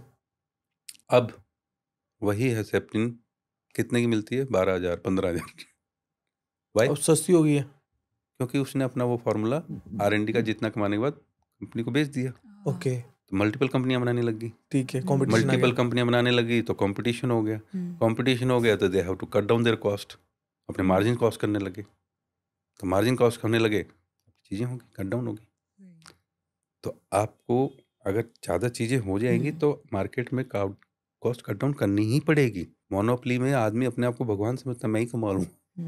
ठीक है, वी डू एग्री, तुमने R&D की है, लेकिन इतनी महंगी भी क्यों? सर एक और चीज़, मतलब जैसे एज आप डॉक्टर हैं तो क्या बच्चों को क्या बनाना चाहोगे? उन्हें भी डॉक्टर बनाना चाहोगे? मेरा है प्राइवेट हॉस्पिटल, हाँ। तो definitely I want my kids should take care of that. उनके लिए लेगेसी है। मैं डॉक्टर इसलिए बनाना चाहता हूँ ताकि उनको एक मेडिकल प्रोफेशन को, हॉस्पिटल को चलाने में वैसे ही करें, नॉट एज ए बिजनेसमैन की तरह। क्योंकि बिजनेस एक अलग चीज़ होती है जिसमें मेरा मेन काम है प्रॉफिट कितना अर्न करूँ, वो मेरा धंधा। डॉक्टरी में हमारी एक ह्यूमन फैक्टर है, यार ये मेरा प्रोफेशन है, ठीक है, मेरा घर चलता है, प्रॉफिटेबल भी होना चाहिए, बट मैं मतलब मनी मिंटिंग नहीं हो, जो आप लोग कहते हो ना कि हाँ मीटर चल पड़ा। वो एक डॉक्टर तभी करेगा जब उसमें ह्यूमन फैक्टर का आएगा।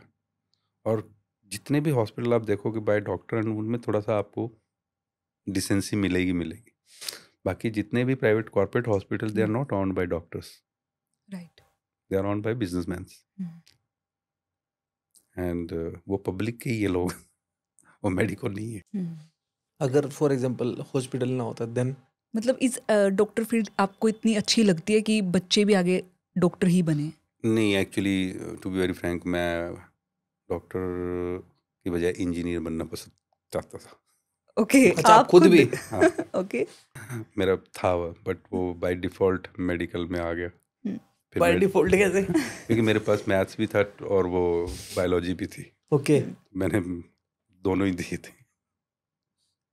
ओके तो फिर मेडिकल में आ गए, तो कहते हैं जब ओखली में सिर दे ही दिया तो मुसल तो पढ़ने ही पढ़ने। ठीक है, MBBS कर ली, तो घर वालों को ये नहीं था कि बस MBBS होगी गुड एनफ। ठीक, फिर मैंने देखा कि यार MD करनी बहुत ज़रूरी है, उसके बिना तो आगे फोरकास्ट में ज़माना नहीं आएगा।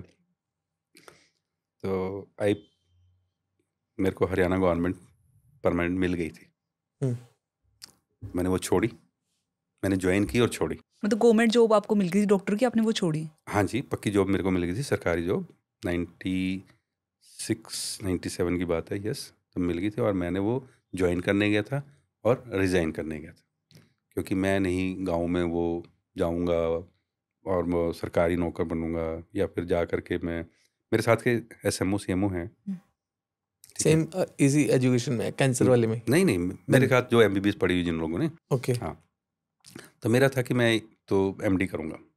Then I did my MD from PGI में भी ब्रांच मुझे रेडिएशन की मिली, तो कई लोग हंसे भी, यार ये क्या ब्रांच उठाई ऑन्कोलॉजी। मैंने कहा 10 साल के बाद बात करें फिर बताएंगे। और ज़माना पलटा भी, बिल्कुल। आज I think oncology her hospital की ब्रेड एंड बटर ब्रांच है। अच्छा, सबसे highly costly branch, bread and butter काफी यही है। कॉस्टली भी होता है सर ये सारा हाँ। ट्रीटमेंट। कार्डियोलॉजी, ऑन्कोलॉजी तो ब्रेड एंड बटर है। आप किसी में हॉस्पिटल में उठा लो, फोर्टिस, मैक्स, पारस, जितने हॉस्पिटल हैं, मेदांता, जो भी बड़े hospital, oncology is their bread and butter, and they are highly paid also now. बाकी जितनी ये मेडिसिन है, जनरल सर्जरी है, गाइनी है, पीड्स है, दीज आर ऑक्सिलरी ब्रांचेस। ठीक है, चाहिए, बट आपने पारस में सुना कभी गायनाकोलॉजिस्ट या गायनी डिलीवरियाँ इतनी हो रही है? पारस में जाते हैं? नहीं जाते ना, पीडियाट्रिक्स नहीं। फोर्टिस में जाते हैं? बहुत कम। Fortis is known for only oncology, cardiology या सुपर स्पेशलाइजेशन, उन ब्रांचेस की। सर फिर एमडी में आए आप, हम्म। एमबीबीएस के बाद एमडी की, आफ्टर दैट? एमडी के बाद मैंने फिर एसआरशिप, पहले मैं मुक्तसर गया, वहाँ पे मैं डायरेक्टर ऑन्कोलॉजी बना। फिर मेरे को मुक्तसर दूर था, तो मेरा वहाँ का रास नहीं आया, तो I want to come back and want to come back in academics. तो मैंने एसआरशिप की 32 से एसआरशिप करने के बाद I wanted to go and join PGI as an consultant, कि मैं पढ़ाऊँगा या लिखूँगा या मैं एकेडमिक्स में जाऊँगा। बट वो ये था ना, डेस्टिनी को डिज़ाइन कुछ और है। तो वहाँ जॉब थी नहीं प्राइवेट, क्योंकि गवर्नमेंट जॉब ही होती थी, प्राइवेट तो थे ही नहीं हॉस्पिटल। तो गवर्नमेंट जॉब फैसिलिटी नहीं थी यहाँ पे, वैकेंसी नहीं थी। उन दिनों एक हॉस्पिटल आया था, ग्रेशियन हॉस्पिटल, 2007 में। लकीली वहाँ एक ऑप्शन आई, I joined that hospital and I work there for 7 years. I remain director ग्रेशियन ऑल्सो, एंड मेरी उनके साथ बड़ी अच्छी ट्यूनिंग भी रही सर और मैम के साथ। And then 2013 I left and I joined Indus, and I'm still with the Indus. I'm a director of oncology there. और 2011 में I went for my fellowship for Melbourne Peter MacCallum Cancer Institute. तो वहाँ से करके अब पिछले 25-26 साल से I'm treating only cancer. And by God grace मेरा अपना हॉस्पिटल भी है सेक्टर 20 में, द ब्लिस हॉस्पिटल। और मैंने उसका नाम भी द ब्लिस इसलिए रखा था, एक्चुअली तो है तो ब्लेसिंग्स उसी की। क्या बात है ना? और द ब्लिस में रहो तो खुश रहो, जो यहाँ आएगा वो ब्लिसफुली रहेगा। तो मेरी मोटो यही रही थी कि मैं इसको एक pocket friendly, it should not pinch to your pocket. आदमी को तकलीफ पता क्या होती थी, आप पैसा देने के लिए मना नहीं कर रहे हो, हम भी कहीं खरीदने जाते हैं, कुछ भी लेने जाते हैं, we don't feel bad when we buy something, but when somebody overcharges us then it pinches. हम खाना खाने गए हैं, हमने मेन्यू कार्ड देखा है, मेन्यू कार्ड में देखा इतना इतना इतना है, हमने उतनी चीज़ ले ली, हम बल्कि टिप भी देके आते हैं, देते। पर अगर उसने आपके साथ चीटिंग की है, इट पिंचेस। या आपको लगता है यार इस लेवल का तो है नहीं और इसने चार्जेस इतने लगा रखे, then it pinches to your pocket. मैं ये नहीं कह रहा कि देखो जिन लोग मेदांता में ट्रीटमेंट करें वो मेदांता हर एक की सेगमेंट से, बट मैंने बनाया कि अपने जिस सोसाइटी से मैं आया हूँ मिडिल क्लास से, उन मिडिल क्लास को एक अपना टैलेंट दे पाऊँ, उनको एक economical pocket friendly, the best word I use always is pocket friendly, it should not pinch to their pocket, and उनको वो ट्रीटमेंट और एक एथिकल ट्रीटमेंट। टिल टुडे मेरा स्टाफ आज तक कहता है कि डॉक्टर साहब आज तक आपने एक भी बिल नहीं बढ़ाया, जरूर किया, आई डोंट नीड, आपने कोई मार्केटिंग का नहीं रखा, आई डोंट नीड, मेरे बाय वर्ड ऑफ माउथ है। मेरे पेशेंट जो आएंगे वो एक पेशेंट दूसरे से बोलता है, आपने कभी देखो मैं कभी मीडिया पे और उस पर कभी भी वो नहीं करता, जो आना है ऑटोमेटिकली। सर जैसे कल एक पेशेंट आई, किसी ने रेफर की, she came, she was admitted and operated yesterday. तो हमारे को वो नहीं करनी। मैं शुरू में बता था डॉक्टर को ये एडवर्टाइज करनी पड़ जाए। वैसे तो मेरी बेटी को मैंने जब बोला था तो शी वॉज अगेंस्ट मी कि टुडे इज जमाना फॉर एडवर्टाइजमेंट का, जब तक एडवर्टाइज नहीं करोगे तब इतने इतने बड़े सेलिब्रिटीज जैसे जो आते हैं मूवीज बनाते हैं ये एडवर्टाइजमेंट करते हैं तो तभी इनकी वो। फिर मैंने उनको एक चीज़ बोली, मैंने कहा बेटा मेदांता की न्यूज़ सुनी है कभी? मेदांता की कभी ऐड सुनी है? नहीं सुनी, मैंने भी नहीं सुनी। फोर्टिस की सुनी है? हाँ जी, 40 की मैंने सुनी है सच, हल्की थोड़ी बहुत सर, नहीं है मतलब ऐसे थोड़ी बहुत तो मैं भी जनरली ऐसे वाइड नहीं है बहुत ज्यादा कि जैसे प्रॉपर्टी डीलर की तो रोज ही ऐड आ रही है सामने, समझे, ये ले लो। कभी पारस की, मैक्स की, जरूरत नहीं है। डॉक्टर्स के नाम पे जाते ना, आप गूगल करते हो ना कि you want to have your this checkup done, who is the best in nearby. तो हाँ, यहाँ के लिए तो मैं जरूर करूँगा कि भाई टुमारो अगर कोई सर्च करता है तो I should come in their,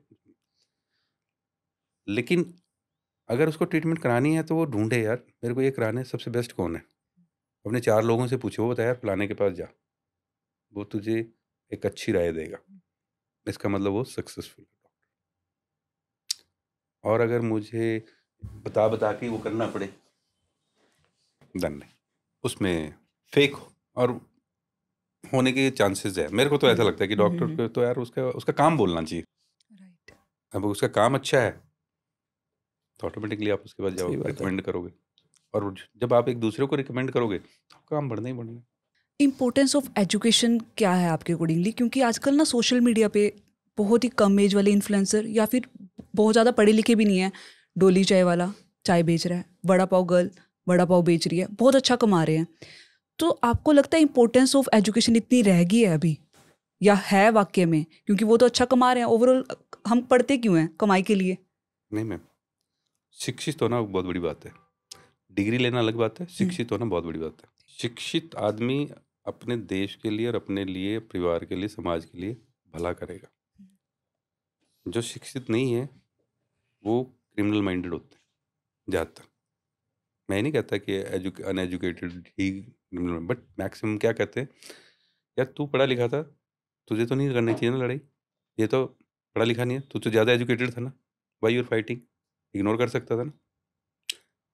और शिक्षा ही तो आपको आगे राइज कराएगी। आप राज किस पे करोगे? अनपढ़ गंवारों पे? शिक्षित पे राज कर लोगे? आपको अपने राइट्स जानने हैं तो कैसे करोगे? सही बात आपको है। मूर्ख कौन बनाएगा? जब तक आपको पता ही नहीं है, टॉप फ्लोर में है ही नहीं, तो क्या करोगे? अब बड़ा पाव वाले को कल कुछ भी, आज है ना बड़ा पाव, एक चीज़ और मैं बताता हूँ, जितनी आसानी से पैसा आता है ना, वो उतनी आसानी से जाता भी है। पैसा मेहनत का कमाया हुआ ही टिकता है, आपके टैलेंट का। आपको याद हो एक अमिताभ बच्चन का एक वो था, कौन बनेगा करोड़पति, उसमें एक अमित कुमार था जो 5 करोड़ जीत के गया था। हाँ था बिल्कुल सर। ठीक है, आप उसकी स्टोरी पढ़ना, 5 करोड़ जीता था वो, एंड आज सारे नंगड़ फिर से सड़क पे। क्यों? क्योंकि वो पैसा आया जरूर, उसको वो संभालना उसको नहीं पता, क्योंकि ये एक आपकी लॉटरी है। मैं आपको सच बताता हूँ, एक रिक्शा वाले को 10 लाख रुपए दे दो, और मेरा पक्का मानना है कि वो 5 साल के बाद भी रिक्शा ही चला रहा होगा। बट आप पढ़े लिखे को लाख रुपए की हेल्प कर दो, हो सकता है 5 साल के बाद वो 1 करोड़पति बनाओ। क्या बात है। क्योंकि उसको पता है कि मैंने क्या कैसे यूज यूटिलाइज करना है उसको। विद्यासागर सर, विद्यासागर की स्टोरी है ये, हरी स्टोरी है। हमारे थे ना सर विद्यासागर, नाम सुना? हाँ जी, नाम तो सुना है। वो कहीं ट्रेन में जा रहे थे तो एक ना लड़का आया, वो बार बार उससे कहता, बाबूजी 1 रुपया दे दो। कहता क्यों, क्या करेगा? कहता नहीं बाबूजी 1 रुपया दे दो, मैं करूँगा। तो वो उसको एक की बजाय ना कुछ है ना, 1 पैसा मांगता, पता नहीं, दो उसको तो 1 रुपया दे देता उस टाइम पे। और कुछ सालों के बाद वो वहीं से निकल रहे होते हैं, तो वो आके कहता है आपको पता है बाबूजी मैं कौन? कहते कौन? ये जो दुकान है मेरी, आपने मुझे उस टाइम हेल्प की थी। मतलब एजुकेशन वाह। से आप अपनी चीज़ें ग्रो करा सकते हो। अनएजुकेटेड आपको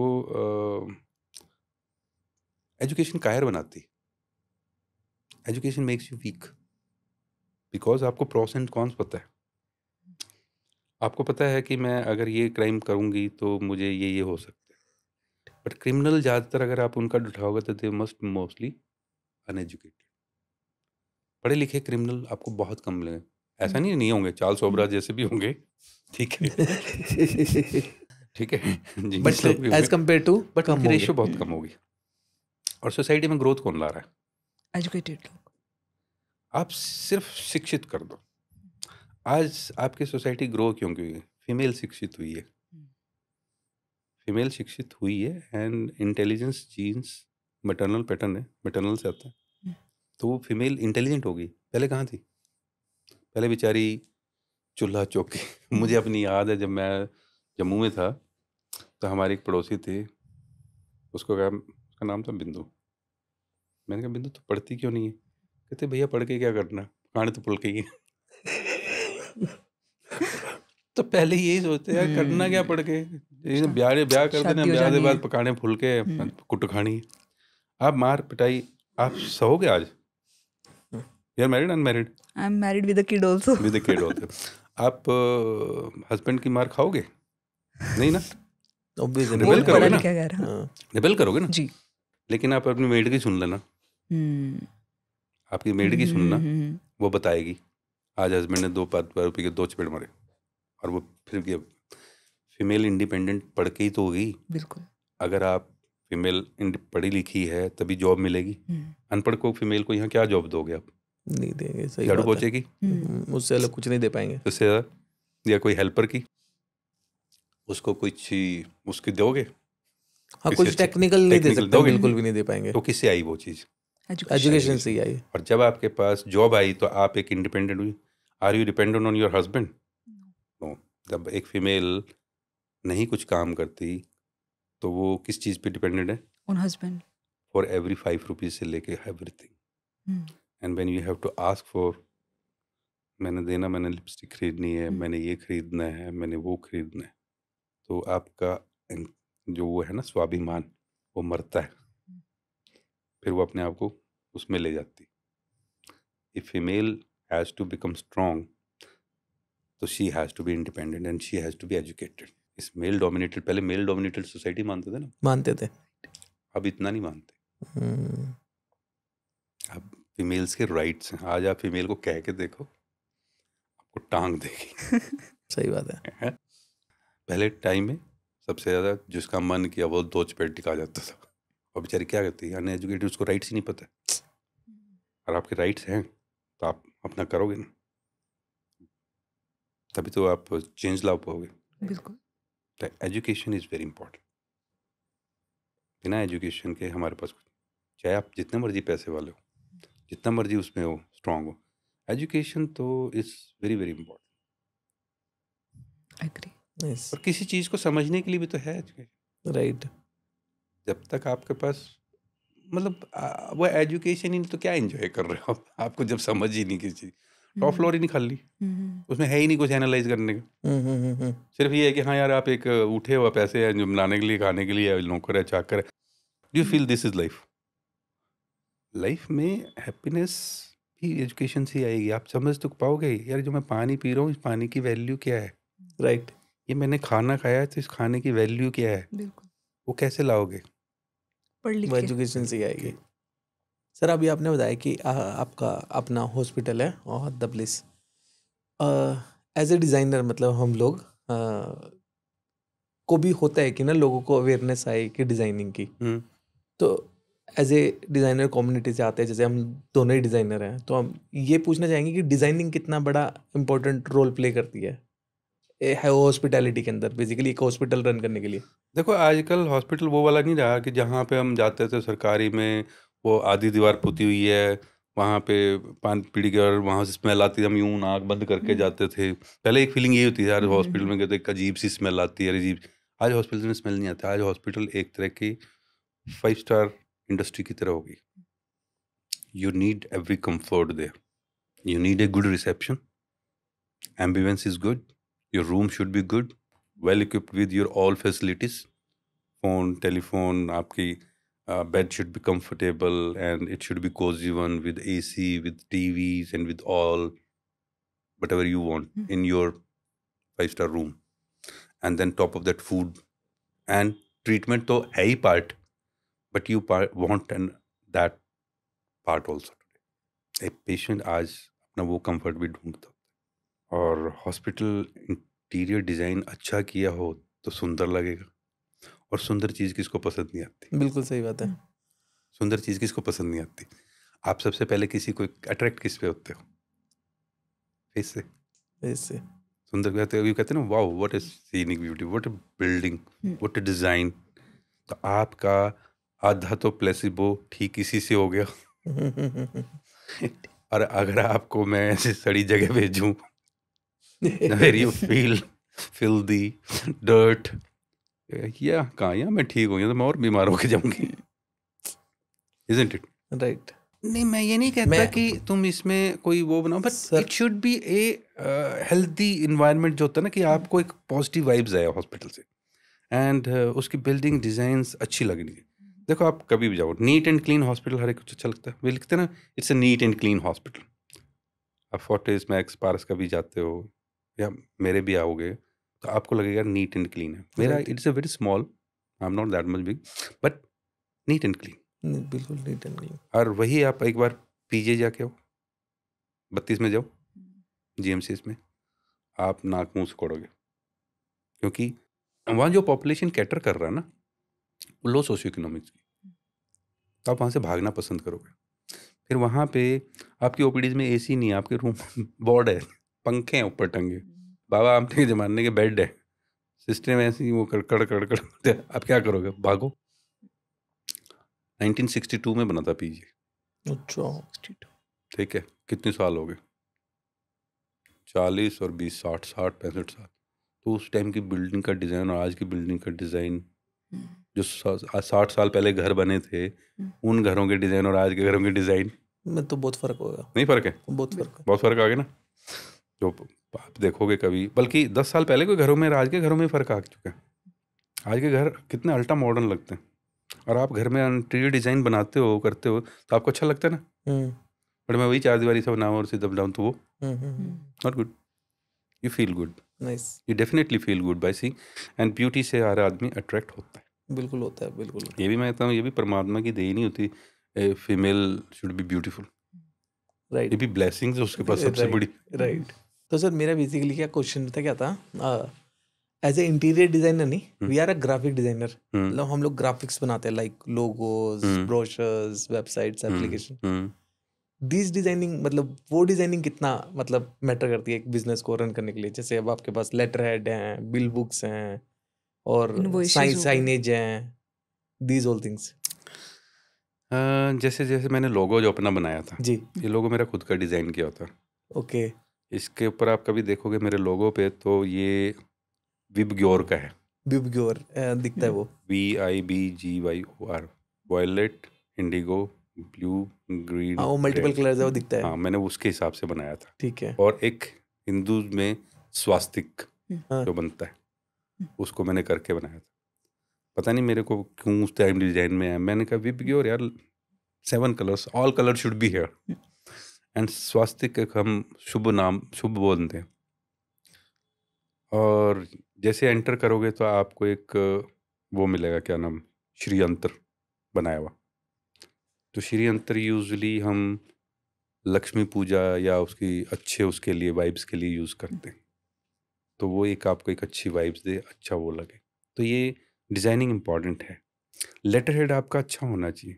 जब आप किसी को पेशेंट को प्रिस्क्राइब करते हो, वो कहेगा पैसे तो ले लिए और चीन नहीं माड़ी जी, क्यों? It should be good paper, और वह पेपर आप कल किसी से क्रॉस कंसल्टेशन तो it shows my value also, right. कि मेरा कैसा गया। It's important. सर, तो बहुत बहुत अच्छी इन्फॉर्मेशन और नॉलेज आपने शेयर की। एंड में a message for the cancer patients and our audience. भाई डरो मत, you can, and cancer you can defeat this with your willpower, with your faith, and have a good treatment timely. Our motto is to detect it early so that we can cure it. तो awareness का तो to detect in early stage, patient awareness या public awareness का सिर्फ purpose यही है। Wow sir, thank you so much sir. Thank you, बहुत अच्छा लगा सर आपसे बात करके। आपने अपने कीमती टाइम में से इतना टाइम दिया और इतनी नॉलेज शेयर की। धन्यवाद, thank you. In fact, I should be grateful to you that you people give me a chance to have an नहीं सर, interaction मतलब with. आपने हम लोगों को चांस दिया, और बताइए इतने लोगों को ये अवेयरनेस मिलेगी। लोग जहाँ मतलब इसको बहुत बड़ी बीमारी समझते हैं, आपने इतने प्रैक्टिकल तरीके से, लॉजिकल तरीके से बताया कि यार दिस इज ए डिजीज है ना, Yes. और ये क्योर हो सकती है। ये Actually, नहीं, मुझे भी नहीं पता था सर, इवन ऑडियंस तो चलो दूर की बात है। जो मैं एज ए नहीं, हम होस्ट, कैंसर सर्वाइवर डे बनाते हैं। Please do celebrate cancer survivor day, जो कैंसर, और हम उनको कहते हैं तुम एक सोसाइटी के आइकॉन बनो। बिकॉज मेरी बात को हो सकता है अगला सोच भी लगे कमर्शियल एंगल है, तुम्हारी बात को नहीं रोका। तभी मैं हर पेशेंट को 3 चीज बताता था कि आप बोलो ये बीमारी ठीक हो सकती है, क्योंकि आप लाइव एग्जाम्पल लो। राइट। दूसरा, जाओ भगवान को थैंक यू करो, या गॉड को, जिसको भी है। तीसरा, किसी गरीब मिल जाए तो हेल्प जरूर कर दो, क्योंकि everybody is not capable of getting it treatment.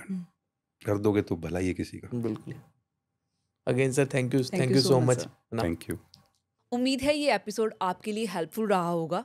ऐसे और एपिसोड्स देखने के लिए चैनल को सब्सक्राइब करें, वीडियो को लाइक करें and kindly share this video. तो मिलते हैं नेक्स्ट एपिसोड में new guest and new inspiration के साथ।